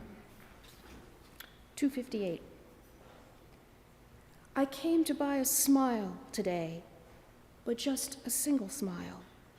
The smallest one upon your face will suit me just as well. The one that no one else would miss. It shone so very small. I'm pleading at the counter, sir. Could you afford to sell? I've diamonds on my fingers. You know what diamonds are. I've rubies like the evening blood, and topaz like the star. 'Twould be a bargain for a Jew. Say, may I have it, sir? 259. A clock stopped, not the mantles. Geneva's farthest skill can't put the puppet bowing that just now dangled still. An awe came on the trinket, the figures hunched with pain, then quivered out of decimals into degreeless noon. It will not stir for doctors, this pendulum of snow. The shopman importunes it, while cool, concernless no nods from the gilded pointers, nods from the second slim, decades of arrogance between the dial life and him. 260. I'm nobody. Who are you? Are you nobody too? Then there's a pair of us. Don't tell, they'd advertise, you know. How dreary to be somebody.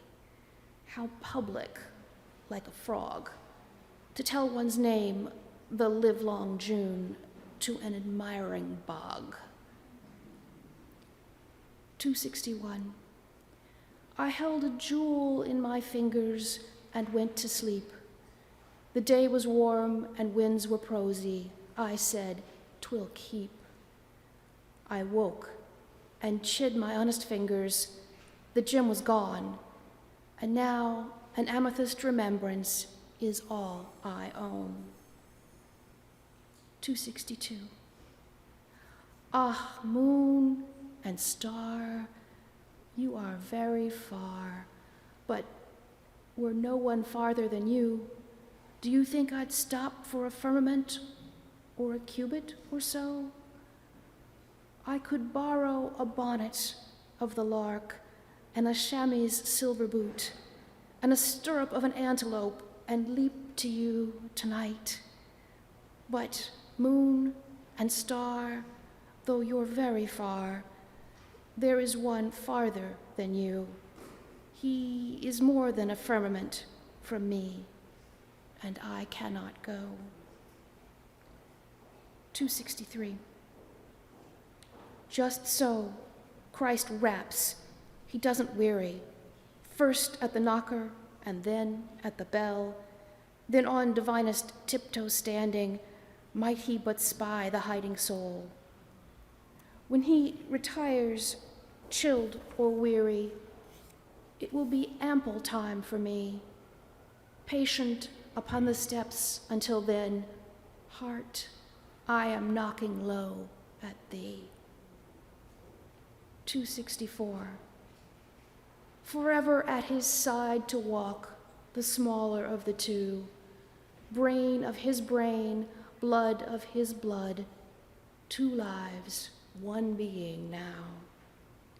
Forever of his fate to taste, if grief the largest part, if joy to put my peace away for that beloved heart. All life to know each other whom we can never learn, and by a change called heaven, wrapped neighborhoods of men, just finding out what puzzled us without the lexicon. 265. It can't be summer, that got through. It's early yet for spring. There's that long town of white to cross before the blackbirds sing. It can't be dying. It's too rouge. The dead shall go in white. So sunset shuts my question down with cuffs of chrysolite. 266. What would I give to see his face? I'd give my life, of course, but that is not enough. Stop just a minute. Let me think. I'd give my biggest bobolink. That makes 2, him and life. You know who June is. I'd give her roses a day from Zanzibar, and lily tubes like wells, bees by the furlong, straits of blue, navies of butterflies sailed through, and dappled cowslip dells. Then I have shares in primrose banks, daffodil dowries, spicy stocks, dominions broad as dew, bags of doubloons, adventurous bees brought me from firmamental seas, and purple from Peru. Now have I bought it, Shylock? Say, sign me the bond. I vow to pay to her who pledges this 1 hour of her sovereign's face. Ecstatic contract, niggard grace, my kingdom's worth of bliss. 267. Rearrange a wife's affection where they dislocate my brain, amputate my freckled bosom, make me bearded like a man. Blush my spirit in thy fastness, blush my unacknowledged clay.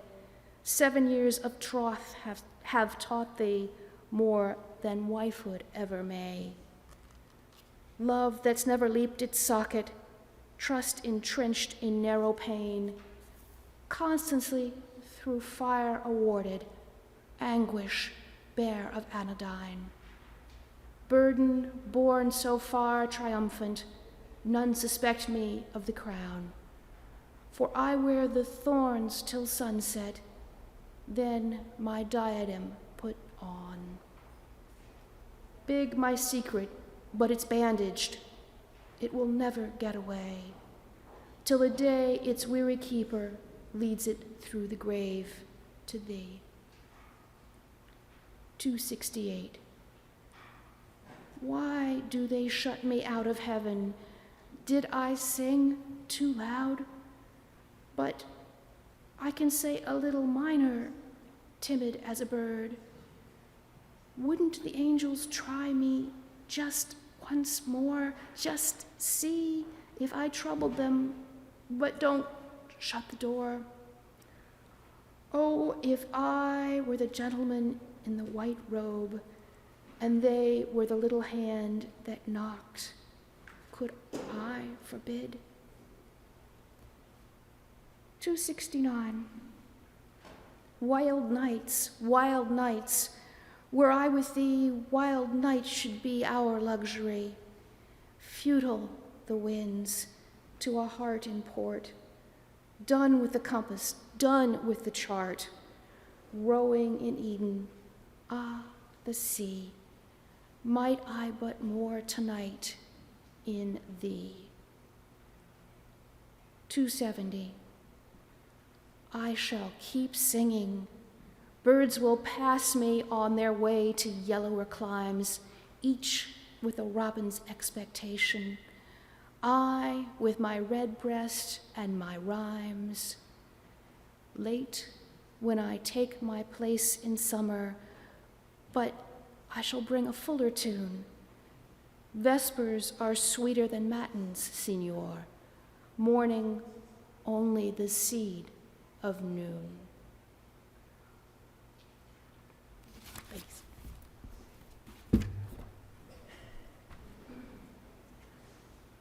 What did you know?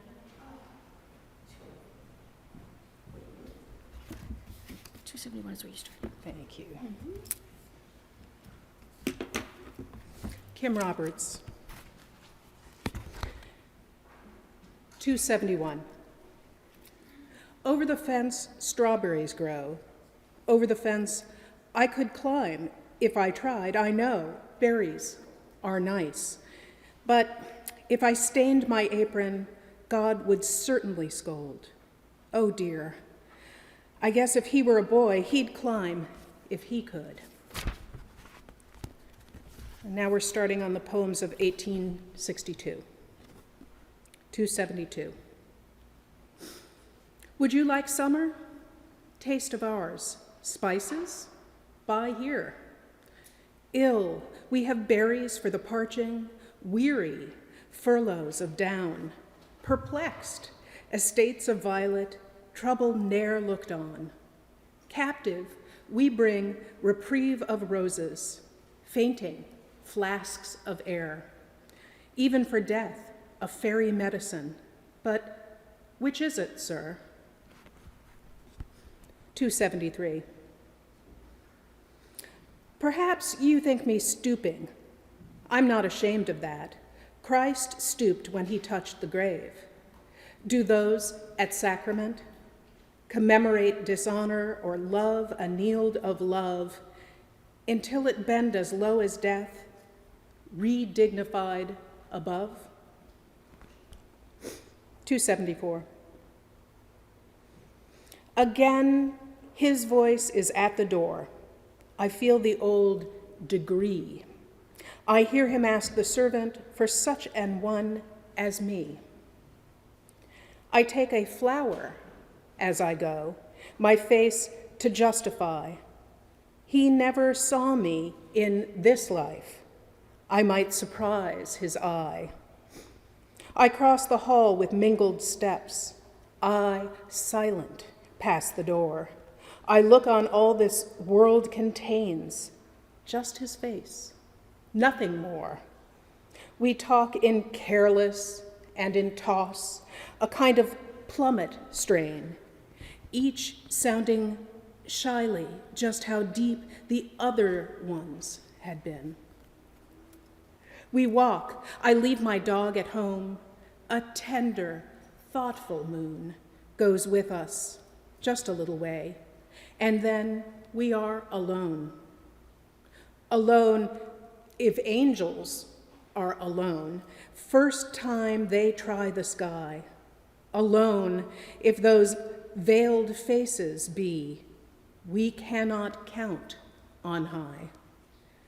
I'd give to live that hour again the purple in my vein, but he must count the drops himself, my price for every stain. 275. Should you but fail at sea, inside of me, or doomed lie next sun to die, or rap at paradise unheard, I'd harass God until he let you in. 276. Civilization spurns the leopard. Was the leopard bold? Deserts never rebuked her satin, Ethiop her gold. Tawny her customs, she was conscious, spotted her dun gown. This was the leopard's nature, Signor. Need a keeper frown? Pity the pard that left her Asia. Memories of palm cannot be stilled with narcotic, nor suppressed with balm. 277. Going to him, happy letter, tell him the page I didn't write. Tell him I only said the syntax and left the verb and the pronoun out. Tell him just how the fingers hurried, then how they waited, slow, slow, and then you wished you had eyes in your pages so you could see what moved them so. Tell him it wasn't a practiced writer. You guessed from the way the sentence toiled, you could hear the bodice tug behind you. And if it held but the might of a child, you almost pitied it. It worked so. Tell him, no, you may quibble here, for it would split his heart to know it. Then you and I were silenter. Tell him night finished before we finished, and the old clock kept neighing day, and you got sleepy and begged to be ended. What would it hinder so to say? Tell him just how she sealed you, cautious. But if he ask where you are hid until tomorrow, happy letter, gesture coquette, and shake your head. 278. A word is dead when it is said, some say. I say it just begins to live that day.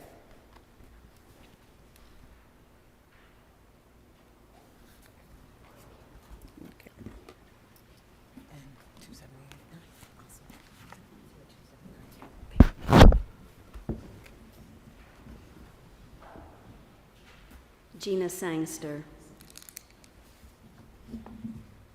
279. Of all the souls that stand create, I have elected one. When sense from spirit files away, and subterfuge is done, when that which is and that which was, apart, intrinsic, stand, and this brief drama in the flesh is shifted like a sand, when figures show their royal front and mists are carved away, behold the atom I preferred to all the lists of clay. 280. The world stands solemner to me since I was wed to him. A modesty befits the soul that bears another's name, a doubt, if it be fair, indeed, to wear that perfect pearl?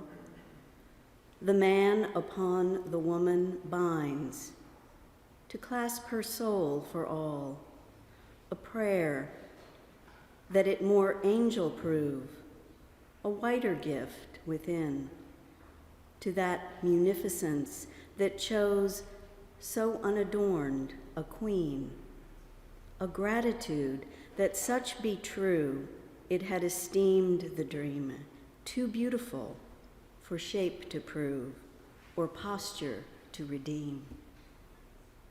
281. Me change, me alter, then I will, when on the everlasting hill a small purple grows at sunset, or a lesser glow flickers upon Cordillera at day's superior close. 282. We play at paste till qualified for pearl, then drop the paste and deem ourself a fool. The shapes, though, were similar, and our new hands learned gem tactics, practicing sands. 283. I should have been too glad, I see, too lifted for the scant degree of life's penurious round. My little circuit would have shamed this new circumference, have blamed the homelier time behind. I should have been too saved, I see, too rescued, fear too dim to me, that I could spell the prayer I knew so perfect yesterday. That scalding one, Sabachthani, recited fluent here, earth would have been too much, I see, and heaven not enough for me. I should have had the joy without the fear to justify the palm without the cavalry. So Savior, crucify. Defeat whets victory, they say. The reefs in old Gethsemane endear the coast beyond. 'Tis beggars banquets best define. 'Tis thirsting vitalizes wine. Faith bleats to understand.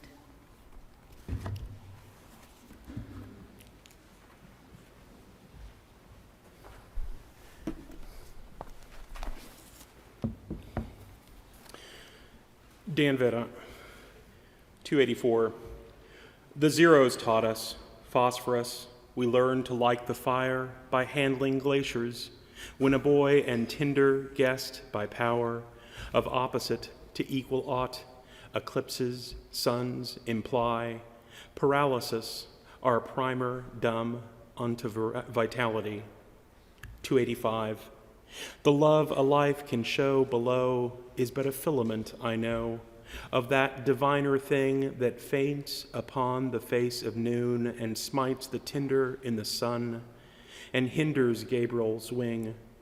'Tis this in music hints and sways, and far abroad on summer days distills uncertain pain.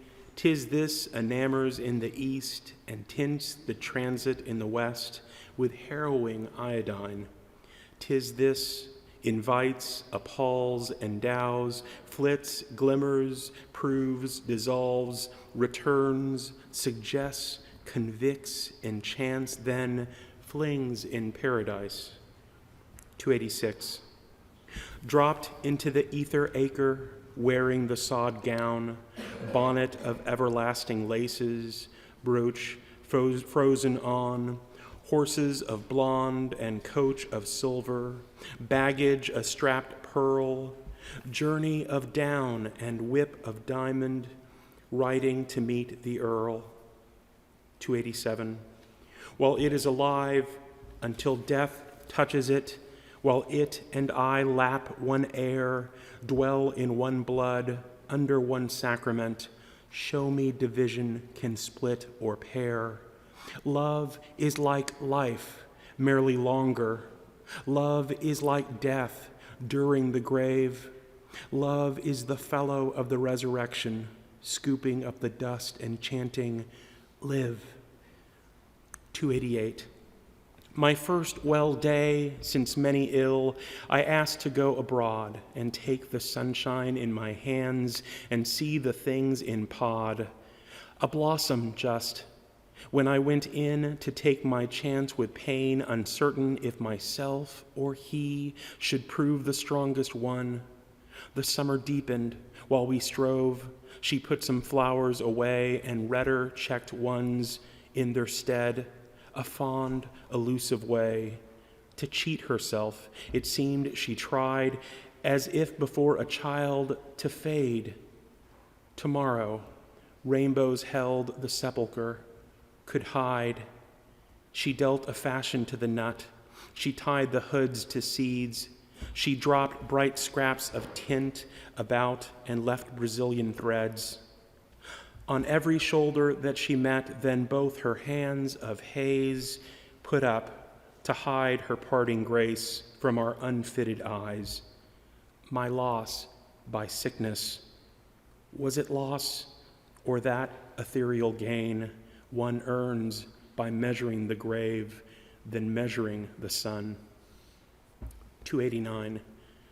A burdock twitched my gown, not burdock's blame, but mine, who went too near the burdock's den.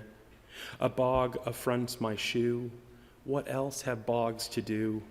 The only trade they know, the splashing men. 'Tis minnows should despise an elephant's calm eyes. Look further on. 290. Let others show this Surrey's grace, myself assist his cross.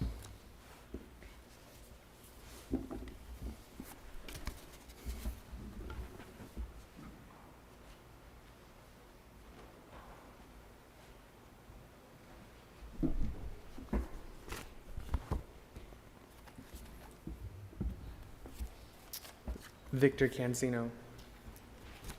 Number 291. It sifts from leaden sieves, it powders all the wood, it fills with alabaster wool the wrinkles of the road. It scatters like the birds, condenses like a flock, like jugglers' figures situates upon a baseless arc. It traverses yet halts, disperses as it stays, then curls itself in Capricorn, denying that it was. 292. I got so I could take his name without tremendous gain, that stopped sensation on my soul and thunder in the room. I got so I could walk across that angle in the floor, where he turned so and I turned how, and all our sinew tore. I got so I could stir the box in which his letters grew, without that forcing in my breath, as staples driven through. Could dimly recollect a grace, I think they called it God, renowned to ease extremity when formula had failed, and shape my hand's pretension's way, though ignorant of the word that ordination utters. My business with the cloud, if any power behind it be, not subject to despair, it care in some remoter way, for so minute affair as misery, itself too vast for interrupting more. 293. A single screw of flesh is all that pins the soul, that stands for deity to mine upon my side the veil.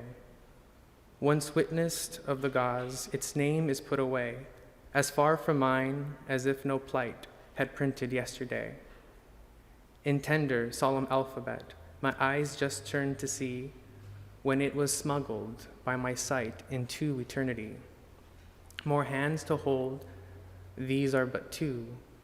One more new mailed nerve, just granted for the peril's sake, some striding giant love. So greater than the gods can show, they slink before the clay, that not for all their heaven can boast, will let its keepsake go. 294. A weight with needles on the pounds, to push and pierce besides, that if the flesh resist the heft, the puncture coolly tries. that not a pore be overlooked of all this compound frame, as manifold for anguish, as species be for name. 295. Father, I bring thee, not myself, that were the little load, I bring thee the imperial heart I had not strength to hold. The heart I cherished in my own, till mine too heavy grew, yet strangest, heavier since it went, is too large for you. 296. Where ships of purple gently toss, on seas of daffodil, fantastic sailors mingle, and then the wharf is still. 297.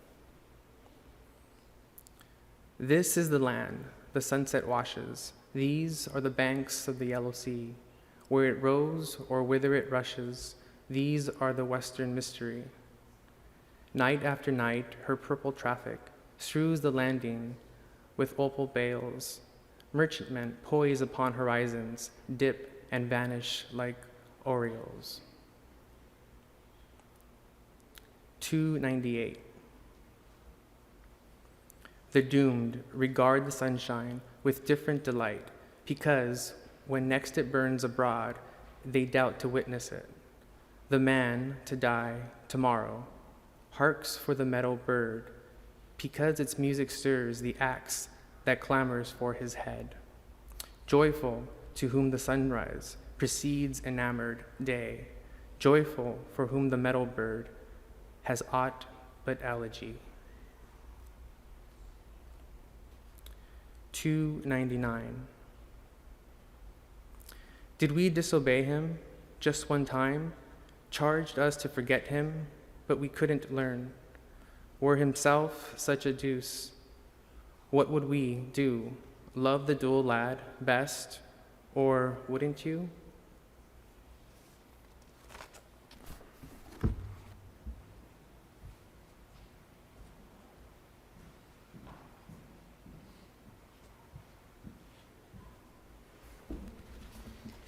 Martha L. Smith.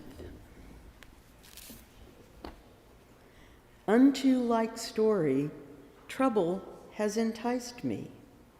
How kinsmen fell, brothers and sisters who preferred the glory, and their young will bent to the scaffold, or in dungeons chanted till God's full time, when they let go the ignominy, smiling, and shame went still.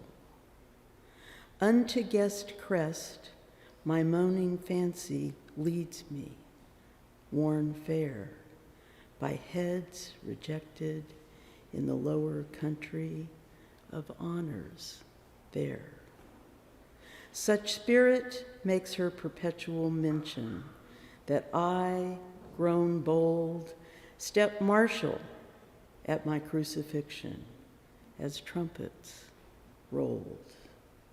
Feet, small as mine, have marched in revolution, firm to the drum, hands not so stout, hoisted them in witness, when speech went numb. Let me not shame their sublime deportments, drilled bright, beckoning Etruscan invitation toward light. 301. 1 year ago, jots what? God, spell the word. I can't. Wasn't grace? Not that. Lost glory? That will do. Spell slower, glory. Such anniversary shall be, sometimes not often, in eternity. When farther parted than the common woe, look, feed upon each other's faces, so in doubtful meal. If it be possible, their banquets true, I tasted, careless, then. I did not know the wine came once a world. Did you? Oh, had you told me so, this thirst would blister easier now. You said it hurt you most. Mine was an acorn's breast, and could not know how fondness grew in shaggier vest. Perhaps I couldn't, but had you looked in, a giant, eye to eye with you had been, no acorn then. So 12 months ago we breathed, then dropped the air. Which bore it best?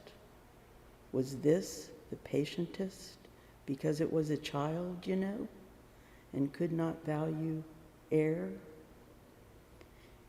If to be elder mean most pain, I'm old enough today. I'm certain then, as old as thee, how soon? 1 birthday more or 10? Let me choose. Ah, sir, none. 302. It's like the light, a fashionless delight. It's like the bee, a dateless melody. It's like the woods, private, like the breeze, phraseless. Yet it stirs the proudest trees.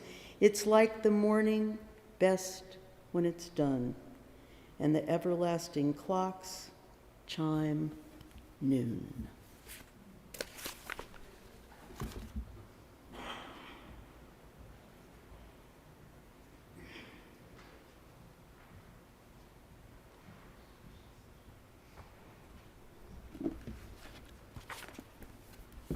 Sharon Shalo, 303. Alone I cannot be, for hosts do visit me, recordless company, who baffles key? They have no robes nor names, no almanacs nor climes, but general homes like gnomes. Their coming may be known by couriers within, their going is not, for they're never gone. 304. The nearest dream recedes unrealized.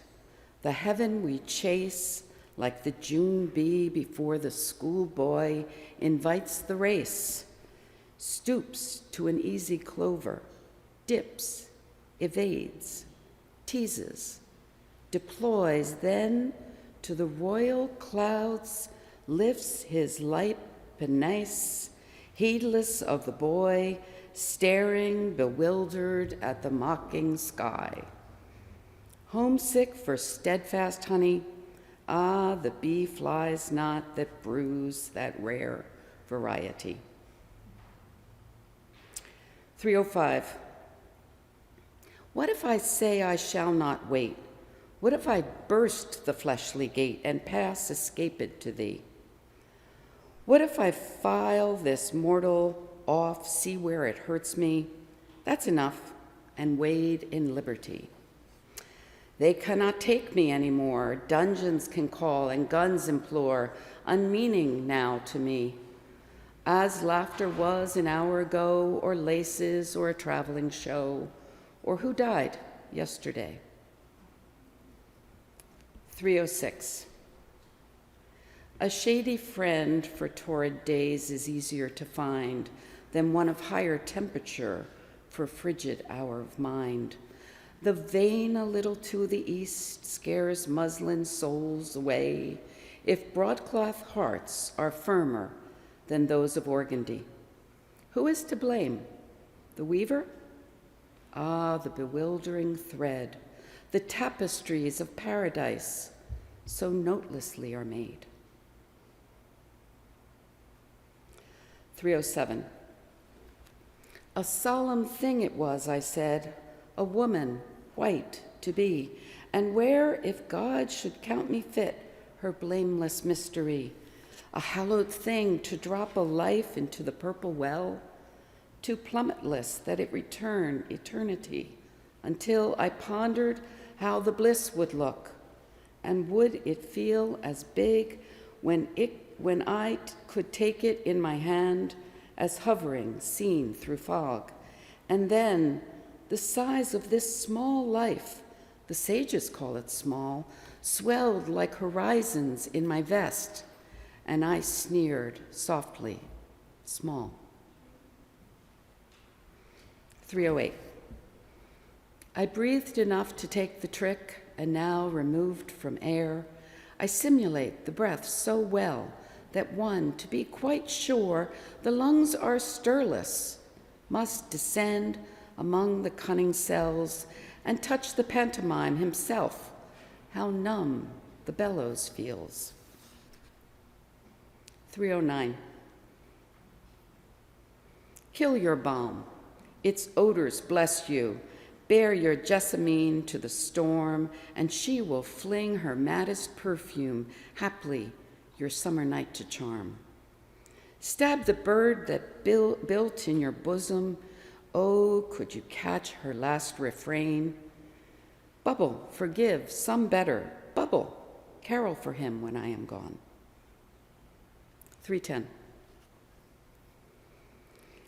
Heaven is what I cannot reach, the apple on the tree, provided it do hopeless hang, that heaven is to me.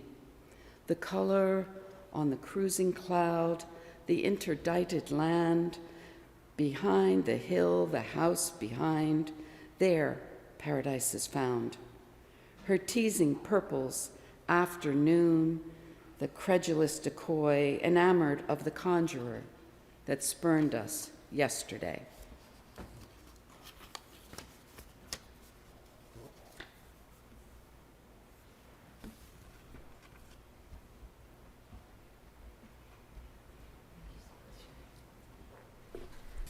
And before we have Jane Walt come up, is Ariana Calabrese or is Emily Powers here? And if you are a reader that's here, please be sure to sign in and check in with us. If not, Jane Walt.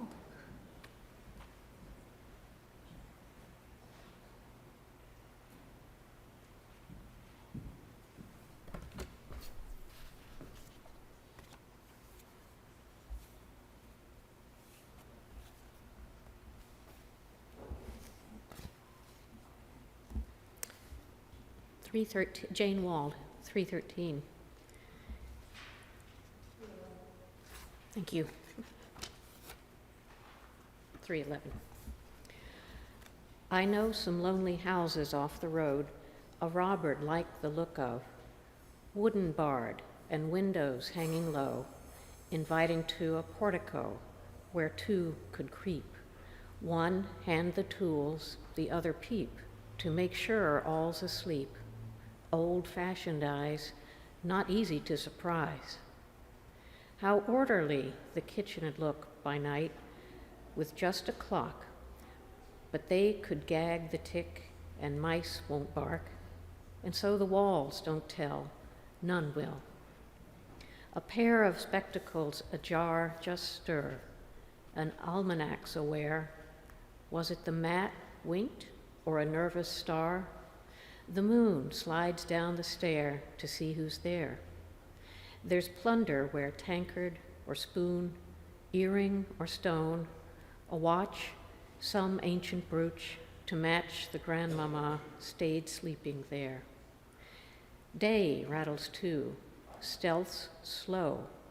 The sun has got as far as the third sycamore, screams Chanticleer, who's there? And echoes, trains away, sneer, where?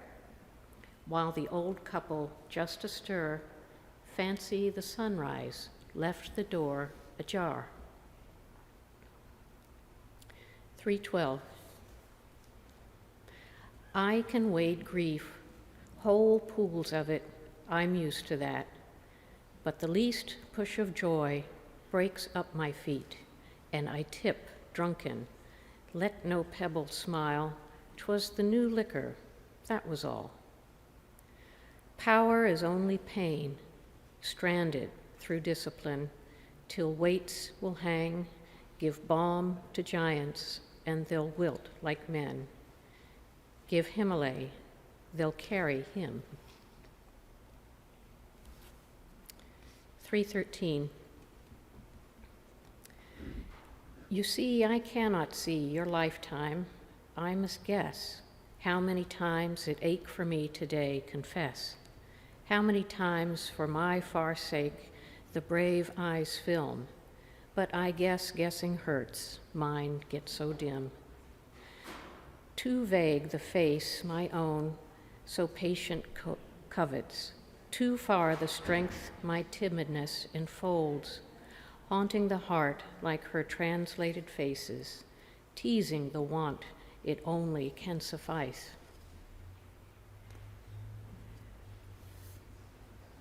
3:14.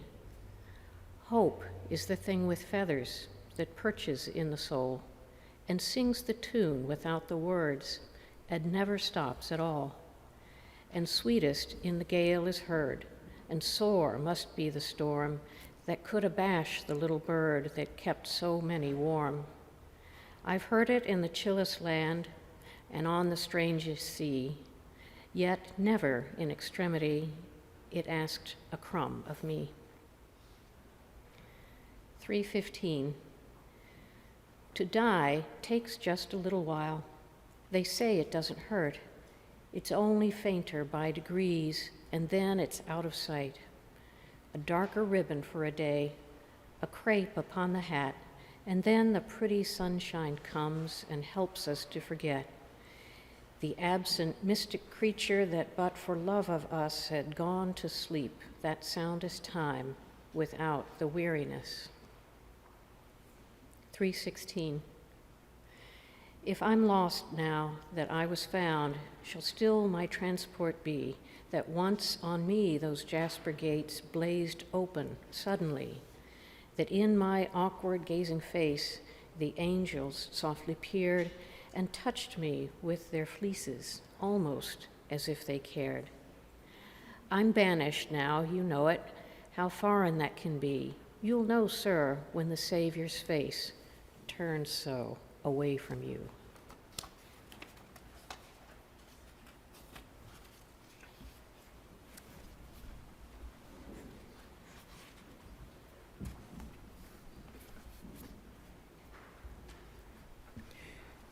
M.S. Davis. Delight is as the flight, or in the ratio of it, as the schools would say, the rainbow's way, a skein, flung colored after rain, would suit as bright, except that flight were aliment. If it would last, I asked the east, when that bent stripe struck up my childish firmament, and I, for glee, tool rainbows as the common way, and empty skies, the eccentricity.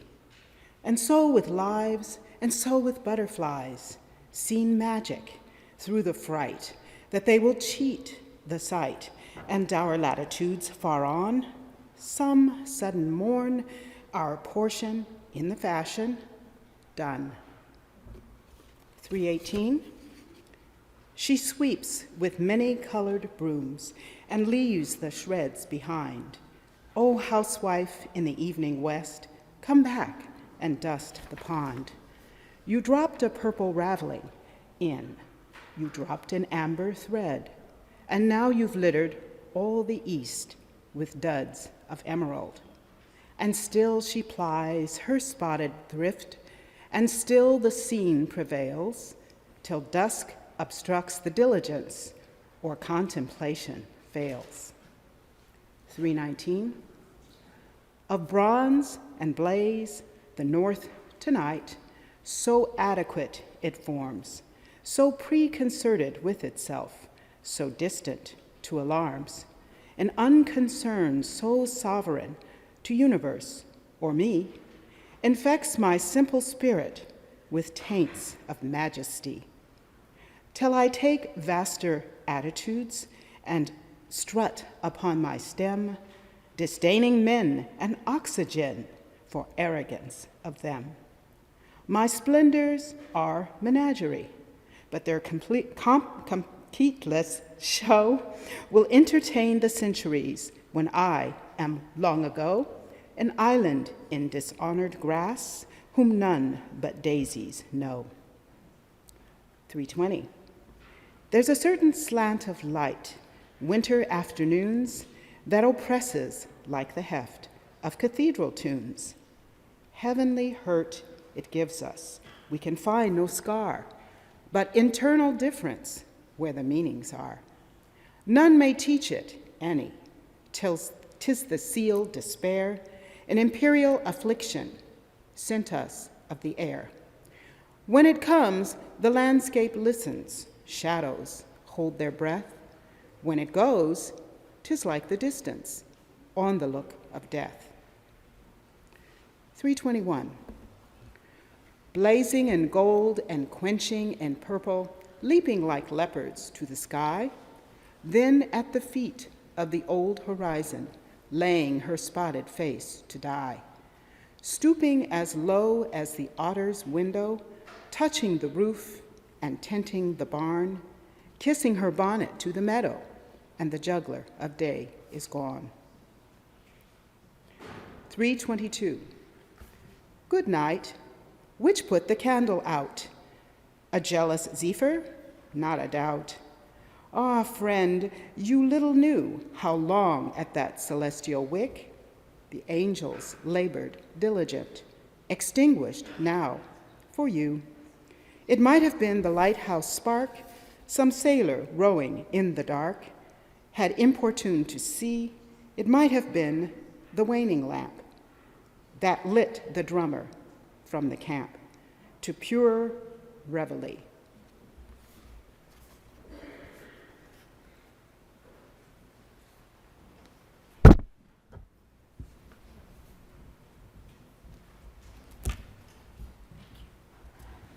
Where were you? Right here? Martha Nell Smith. 323.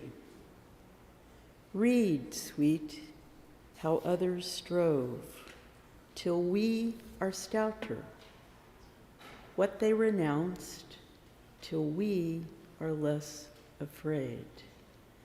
How many times they bore the faithful witness, till we are helped, as if a kingdom cared.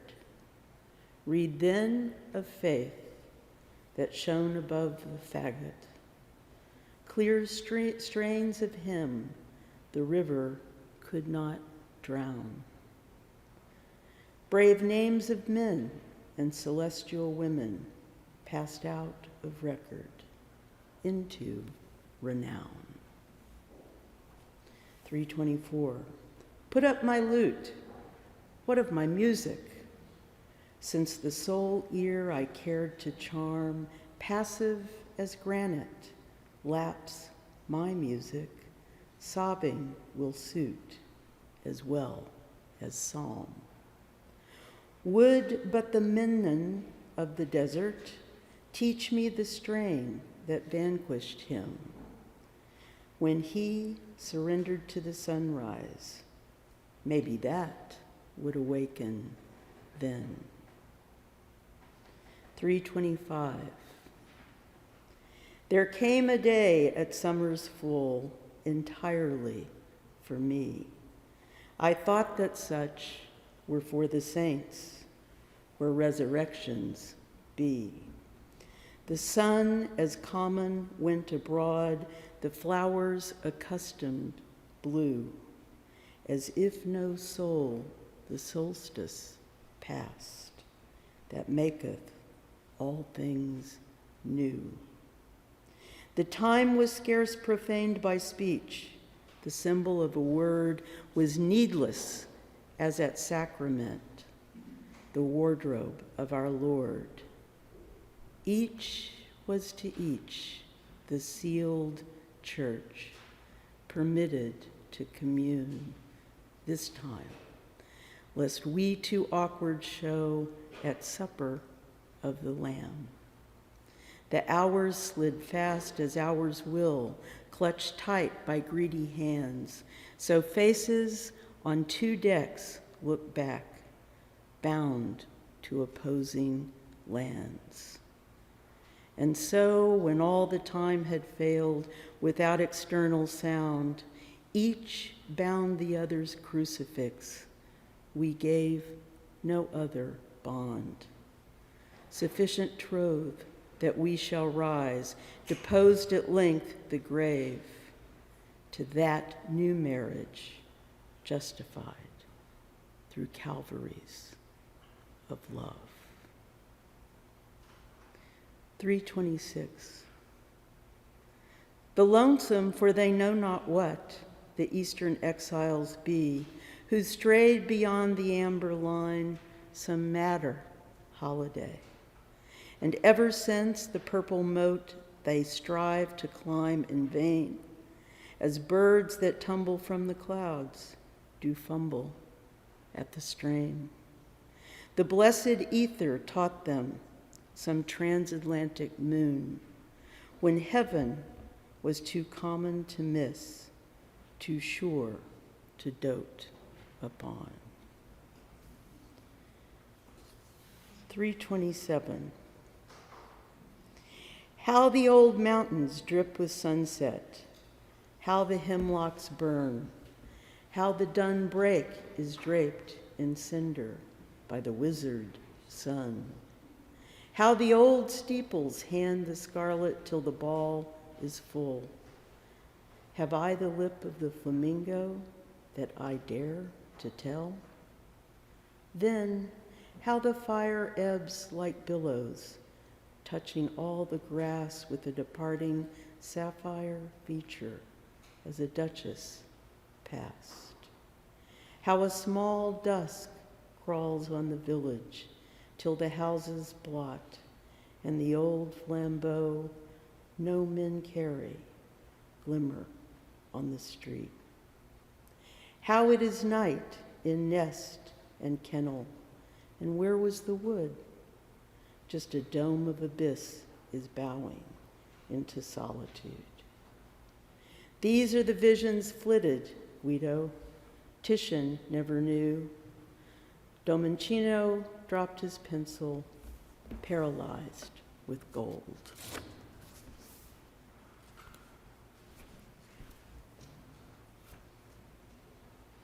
There you go. Emily Powers, 328. Of tribulation, these are they, denoted by the white. The spangled gowns a lesser rank of victors designate. All these did conquer, but the ones who overcame most times wear nothing commoner than snow, no ornament but palms. Surrender is an unknown of this superior soil, defeat and outgrown anguish, remembered as the mile. Our painting ankle barely passed when night devoured the road, but we stood whispering in the house, and all we said was saved.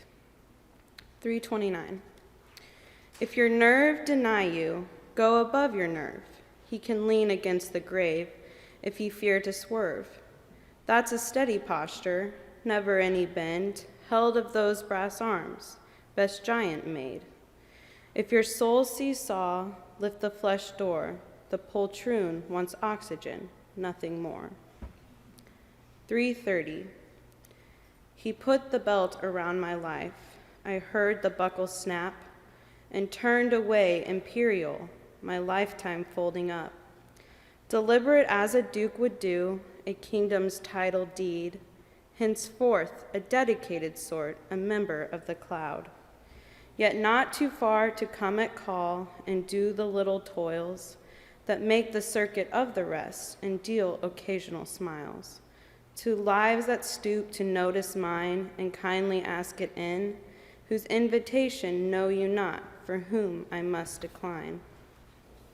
331. The only ghost I ever saw was dressed in Mechlin so. He had no sandal on his foot and stepped like flakes of snow. His mind was soundless like the bird, but rapid like the roe. His fashions quaint, mosaic, or haply mistletoe. His conversation seldom, his laughter like the breeze that dies away in dimples among the pensive trees. Our interview was transient. Of me himself was shy, and God forbid I look behind since that appalling day. 332. Doubt me, my dim companion, why God would be content with but a fraction of the life poured thee without a stint. The whole of me forever, what more the woman can, say quick that I may dower thee with that delight I own. It cannot be my spirit, for that was thine before. I seeded all of dust I knew, what opulence the more. Had I a freckled maiden, whose farthest of degree was that she might from distant heaven dwell timidly with thee.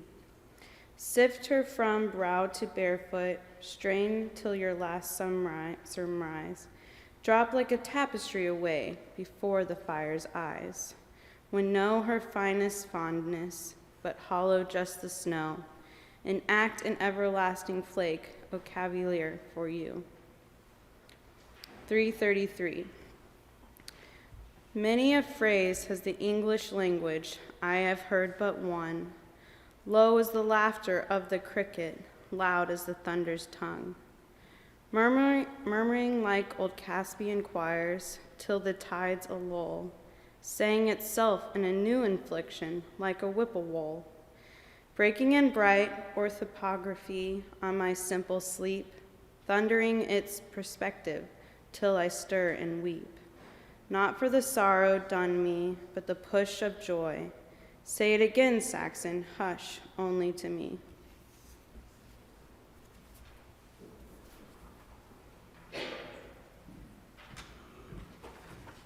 Thanks. Marianne Noble. Of all the sounds dispatched abroad, there's not a charge to me like that old measure in the boughs, that phraseless melody the wind does, working like a hand whose fingers comb the sky, then quiver down with tufts of tune, permitted God's and me. Inheritance it is to us beyond the art to earn, beyond the trait to take away by robber, since the gain is gotten not of fingers, and inner than the bone hid golden for the whole of days, and even in the urn I cannot vouch the merry dust do not arise and play in some odd pattern of its own, some quainter holiday, when winds go round and round in bands and thrum upon the door, and birds take places overhead to bear them orchestra. I crave him grace of summer boughs, if such an outcast be who never heard that fleshless chant rise solemn on the tree, as if some caravan of sound off deserts in the sky had parted rank, then knit and swept in seamless company. 335. Her smile was shaped like other smiles. The dimples ran along, and still it hurt you, as some bird did hoist herself to sing, then recollect a ball she got, and hold upon the twig, convulsive, while the music broke like beads among the bog. A happy lip breaks sudden. It doesn't state you how it contemplated, smiling, just consummated now. But this one wears its merriment so patient like a pain, fresh gilded to elude the eyes unqualified to scan. 336. Before I got my eye put out, I liked as well to see as other creatures that have eyes and know no other way. But were it told to me today that I might have the sky for mine, I tell you that my heart would split for size of me. The meadows mine, the mountains mine, all forests, stintless stars, as much of noon as I could take between my finite eyes. The motions of the dipping birds, the morning's amber road for mine to look at when I liked. the news would strike me dead.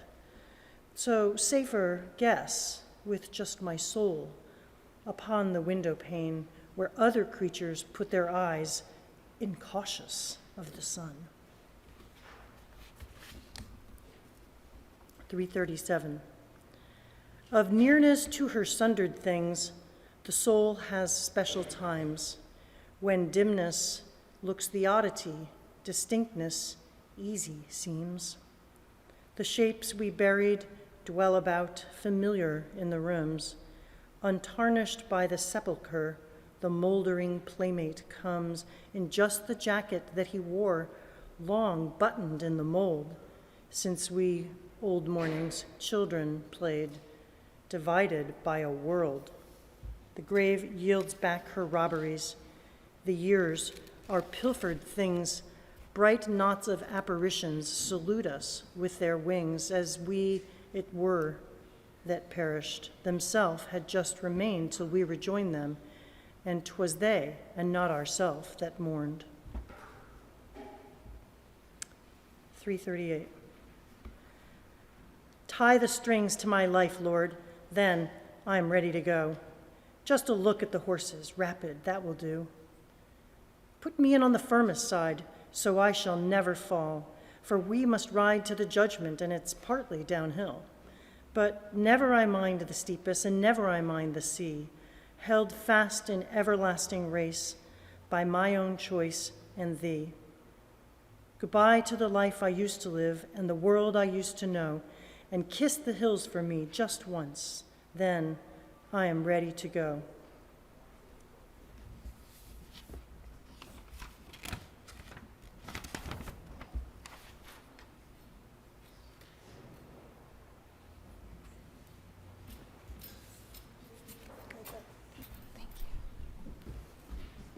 Leslie Knobloch. 339. I like a look of agony because I know it's true. Men do not sham convulsion nor simulate a throe. The eyes glance once, and that is death, impossible to feign. The beads upon the forehead by homely anguish strung. 340. I felt a funeral in my brain, and mourners to and fro kept treading, till it seemed that sense was breaking through. And when they all were seated, a service like a drum kept beating, till I thought my mind was going numb. And then I heard them lift a box and creak across my soul. With those same boots of lead again, then space began to toll, as all the heavens were a bell, and being but an ear, and I in silence some strange race, wrecked solitary here. And then a plank and reason broke, and I dropped down and hit a world at every plunge, and finished knowing then. Number 341. 'Tis so appalling, it exhilarates, so over horror it half captivates. The soul stares after it secure, to know the worst leaves no dread more. To scan a ghost is faint, but grappling conquers it. How easy torment now, suspense kept sawing so. The truth is bald and cold, but that will hold. If any are not sure, we show them prayer, but we who know, stop hoping now. Looking at death is dying, just let go the breath, and not the pillow in your cheek, so slumbereth. Others can wrestle, yours is done, and so of woe, bleak dreaded, come. It sets the fright at liberty, and terrors free, gay, ghastly holiday. 342. How noteless men in Pleiad stand, until a sudden sky reveals the fact that one is wrapped forever from the eye. Members of the invisible, existing while we stare, in leagueless opportunity, overtakers as the air. Why didn't we detain them, the heavens with a smile, sweep by our disappointed heads without a syllable? 343. When we stand on the tops of things and like the trees look down, the smoke all cleared away from it, the mirrors on the scene. Just laying light, no soul will wink, except it have the flaw. The sound ones like the hills shall stand, no lightning scares away. The perfect, nowhere be afraid, they bear their dauntless heads, where others dare not go at noon, protected by their deeds. The stars dare shine occasionally upon a spotted world, and suns go sure for their proof, as if an axle held. 344. 'Twas just this time last year I died. I know I heard the corn. When I was carried by the farms, it had the tassels on. I thought how yellow it would look when Richard went to mill, and then I wanted to get out, but something held my will. I thought just how red apples wedged the stubble's joints between, and carts went stooping around the fields to take the pumpkins in. I wondered which would miss me least, and when Thanksgiving came, if Father multiplied the plates to make an even sum. And would it blur the Christmas glee, my stocking hang too high for any Santa Claus to reach the altitude of me? But this sort grieved myself, and so I thought the other way, how just this time, some perfect year, themselves should come to me. 345. Afraid. Of who am I afraid? Not death, for who is he?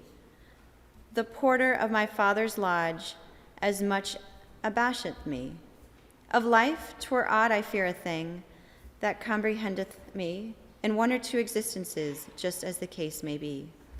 Of resurrection, is the east afraid to trust the morn with her fastidious forehead, as soon impeach my crown.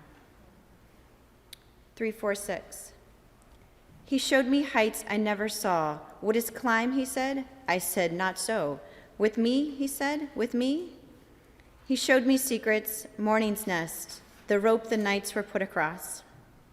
And now, wouldst have me for a guest? I could not find my yes. And then he brake his life, and though a light for me did solemn glow, the larger as the face withdrew, and could I further know?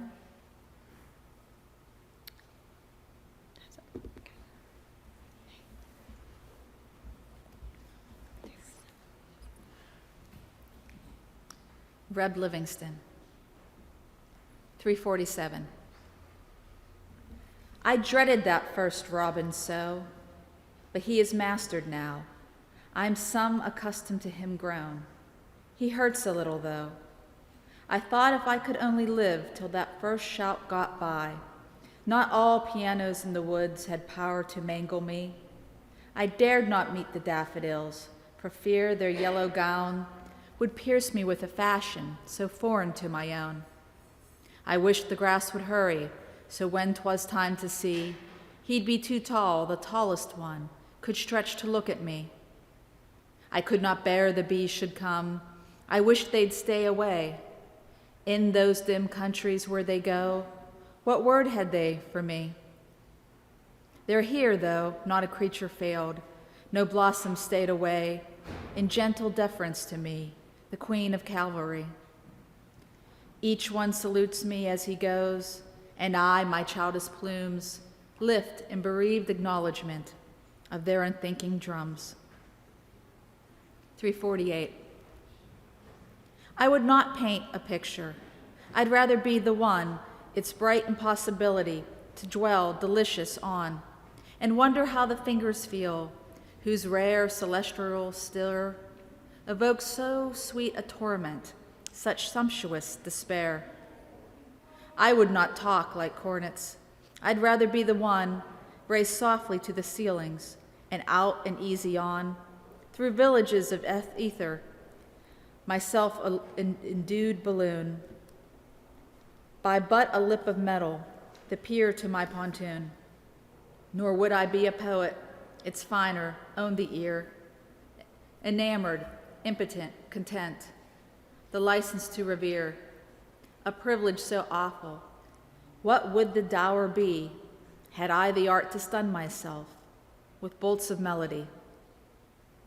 349. He touched me, so I lived to know that such a day permitted so. I groped upon his breast. It was a boundless place to me, and silenced as the awful sea puts minor streams to rest. And now I'm different from before, as if I breathed superior air, or brushed a royal gown, my feet too that had wandered so, my gypsy face, transfigured now to tenderer renown. Into this port I might come, Rebecca, to Jerusalem, would not so ravished turn, nor Persian, baffled at her shrine, lift such a crucifixal sign to her imperial son. 350. I had the glory that will do, and honor. Thought can turn her too, when lesser fames invite, with one long nay, bliss early shape, deforming, dwindling, gulfing up, time's possibility. 351. She sights a bird, she chuckles, she flattens, then she crawls. She runs without the look of feet, her eyes increase to balls, her jaws stir, twitching, hungry, her teeth can hardly stand. She leaps, but Robin leaped the first, ah, pussy of the sand. The hope so juicy ripening, you almost bathed your tongue, when bliss disclosed 100 toes and fled with every one. 352. They leave us with the infinite, but he is not a man. His fingers are the size of fists, his fists the size of men. And whom he foundeth with his arm, ah, Himalaya shall stand. Gibraltar's everlasting shoe, poised lightly on his hand. So trust him, comrade. You for you, and I for you and me. Eternity is ample and quick enough, if true. 353. I'm seated. I've stopped being theirs, the name they dropped upon my face, with water in the country church, is finished using now. And they can put it with my dolls, my childhood, and the strings of spools. I finished threading too. Baptized before, without the choice, but this time consciously of grace, unto supremest name. Called to my full, the crescent dropped. Existence whole arc filled up with one small diadem. My second rank, too small the first, crowned, crowing on my father's breast. A half unconscious queen, but this time adequate, erect, with will to choose or to reject. And I choose just a crown.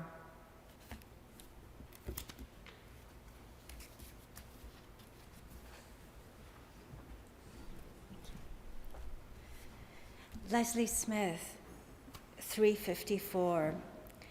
If anybody's friend be dead, it's sharpest of the theme, the thinking, how they walked alive at such and such a time, their costume of a Sunday, some manner of their hair, a prank nobody knew but them, lost in the sepulchre. How warm they were on such a day. You almost feel the date, so short way off it seems, and now they're centuries from that. How pleased they were at what you said. You tried to touch the smile and dip your fingers in the frost. When was it? Can you tell? You asked the company to tea, acquaintance, just a few, and chatted close with this grand thing that don't remember you.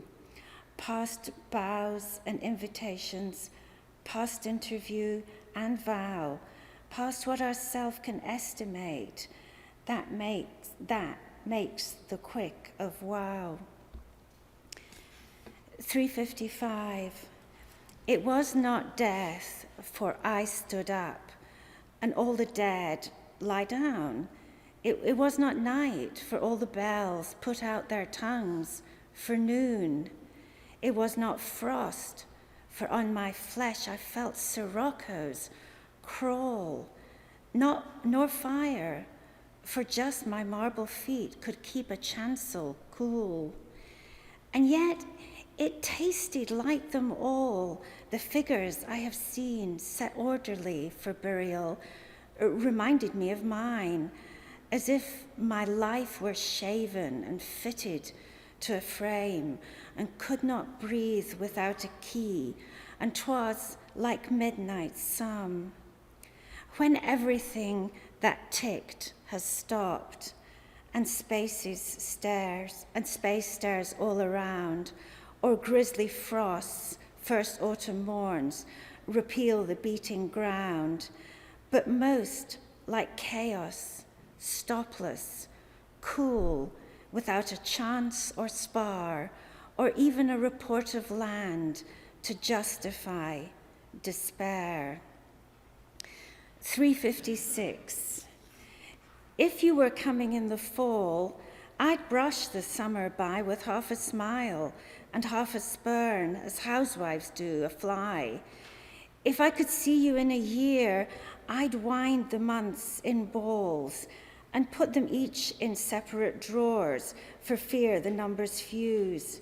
If only centuries delayed, I'd count them on my hand, subtracting till my fingers dropped into Van Diemen's land.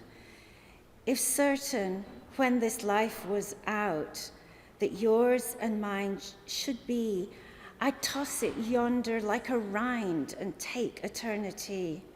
But now, uncertain of the length of this that is between, it goads me like the goblin bee that will not state its sting.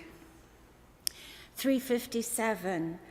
I felt my life with both my hands to see if it were there. I held my spirit to the glass to prove it possibler. I turned my being round and round and paused at every pound to ask the owner's name, for doubt that I should know the sound. I judged my features, jarred my hair. I pushed my dimples by and waited. If they twinkled back conviction might of me. I told myself, take courage, friend. That was a former time, but we might learn to like the heaven as well as our old home.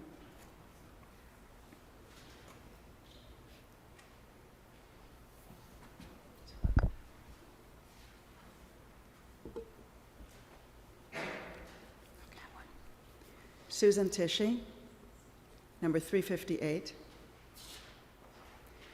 Perhaps I asked too large, I take no less than skies, for earths grow thick as berries in my native town. My basket holds just firmaments, those dangle easy on my arm, but smaller bundles cram. 359. A bird came down the walk. He did not know I saw. He bit an angleworm in halves and ate the fellow raw. And then he drank a dew from a convenient grass, and then hopped sidewise to the wall to let a beetle pass. He glanced with rapid eyes that hurried all abroad. They looked like frightened beads, I thought. He stirred his velvet head, like one in danger, cautious. I offered him a crumb, and he unrolled his feathers and rowed him softer home. Then oars divide the ocean, to silver for a seam, or butterflies off banks of noon leap plashless as they swim. 360. The soul has bandaged moments. When too appalled to stir, she feels some ghastly fright come up and stop to look at her, salute her, with long fingers caress her freezing hair, sip, goblin, from the very lips the lover hovered o'er. Unworthy, let a thought so mean accost a theme so fair. The soul has moments of escape, when bursting all the doors, she dances like a bomb abroad and swings upon the hours. As do the bee, delirious born, long dungeoned from his rose, touch liberty, then know no more but noon and paradise. The soul's retaken moments when, felon led along with shackles on the plumed feet, and staples in the song. The horror welcomes her again. These are not braid of tongue.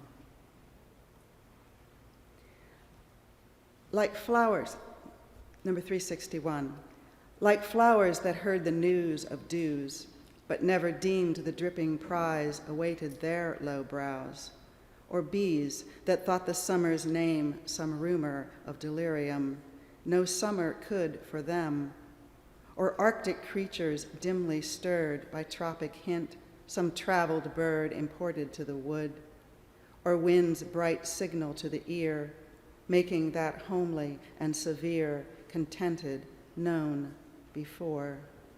The heaven unexpected come, to lives that thought the worshiping a too presumptuous psalm.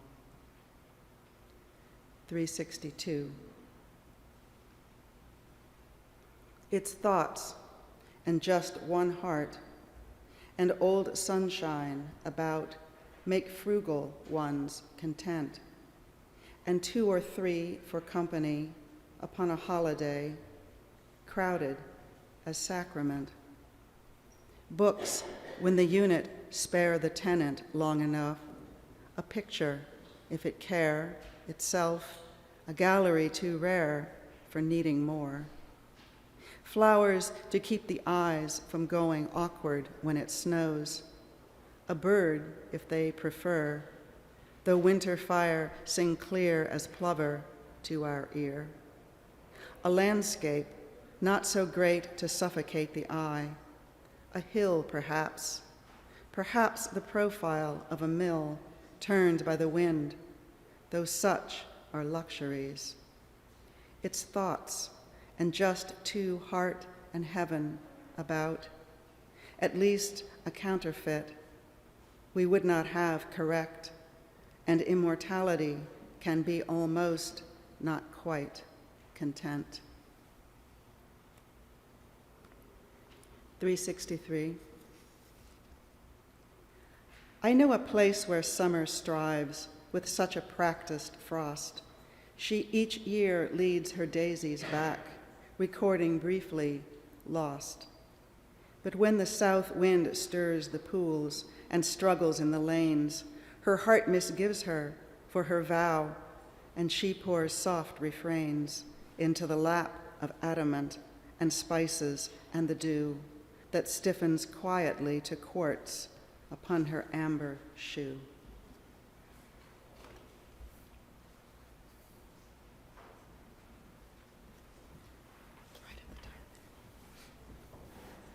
Ariana Calabrese, 364.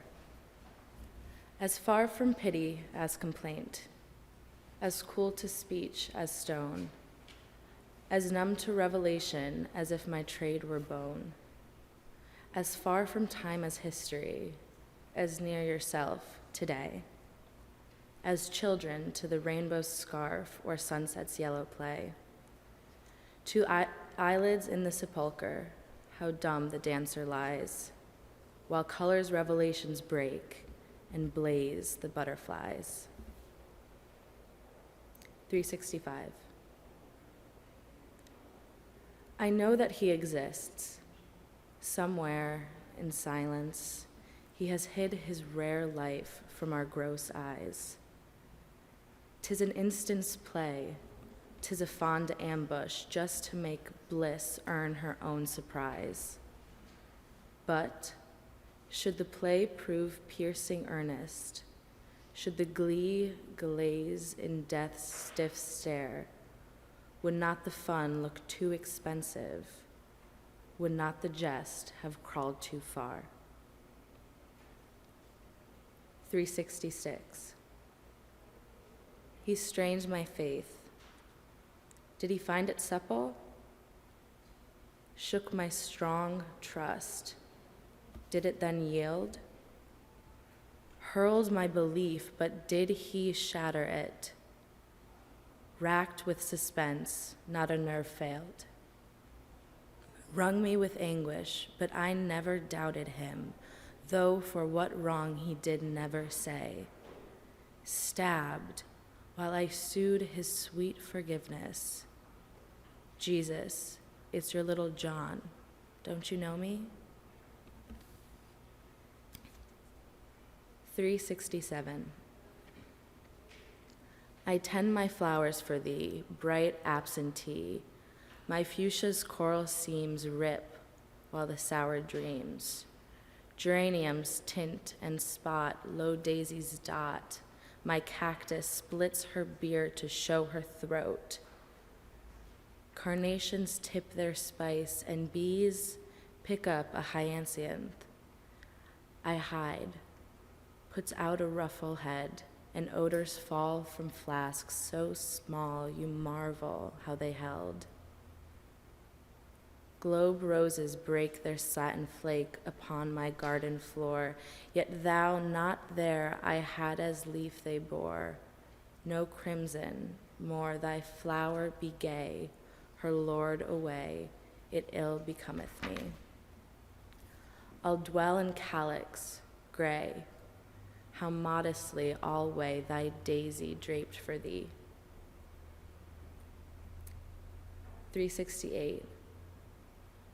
I envy seas whereupon he rides. I envy spokes of wheels of chariots that him convey. I envy crooked hills that gaze upon his journey. How easy all can see what is forbidden utterly as heaven unto me. I envy nests of sparrows that dot his distant eaves. The wealthy fly upon his pane, the happy, happy leaves. That just abroad his window have summer's leave to play, the earrings of Pizarro could not obtain for me.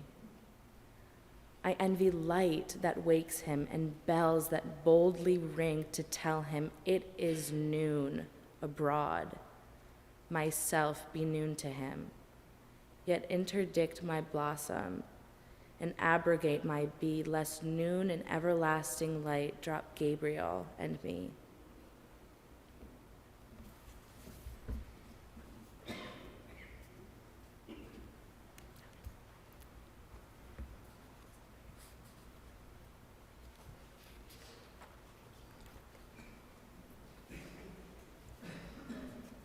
Paulette Beat. 369. Those fair, fictitious people, the women plucked away from our familiar lifetime, the men of ivory. Those boys and girls in canvas who stay upon the wall, an everlasting keepsake, can anybody tell? We trust in places perfecter, inheriting delight, beyond our faint conjecture, our dizzy estimate. Remembering ourselves, we trust, yet blesseder than we, through knowing where we only hope, receiving where we pray of expectation, also anticipating us with transport that would be a pain except for holiness, esteeming us as exile, themself admitted home, through easy miracle of death, the way ourself must come. 370. Within my garden rides a bird upon a single wheel, whose spokes a dizzy music make, as 'twere a traveling mill. He never stops, but slackens above the ripest rose, partakes without alighting, and praises as he goes, till every spice is tasted, and then his fairy gig reels in remoter atmospheres, and I rejoin my dog, and he and I perplex us if positive 'twere we, or bore the garden in the brain this curiosity. But he, the best logician, refers my clumsy eye to just vibrating blossoms, an exquisite reply. 371. Is bliss then such abyss? I must not put my foot amiss for fear I spoil my shoe. I'd rather suit my foot than save my boot, for yet to buy another pair is possible at any store. But bliss is sold just once, the patent lost, none buy it anymore. Say, foot, decide the point. The lady cross or not? Verdict for boot. 372. After great pain, a formal feeling comes. The nerves sit ceremonious like tombs. The stiff heart questions, was it he that bore, and yesterday or centuries before? The feet, mechanical, go round a wooden way of ground or air or aught, regardless grown, a quartz contentment like a stone. This is the hour of lead, remembered if outlived, as freezing persons recollect the snow, first chill, then stupor, then the letting go. 373. This world is not conclusion, a species stands beyond, invisible as music, but positive as sound. It beckons and it baffles, philosophy don't know, and through a riddle at the last, sagacity must go. To guess it puzzles scholars, to gain it men have borne, contempt of generations and crucifixion shown. Faith slips and laughs and rallies, blushes if any see, plucks at a twig of evidence and asks avain the way. Much gesture from the pulpit, strong hallelujahs roll. Narcotics cannot still the tooth that nibbles at the soul.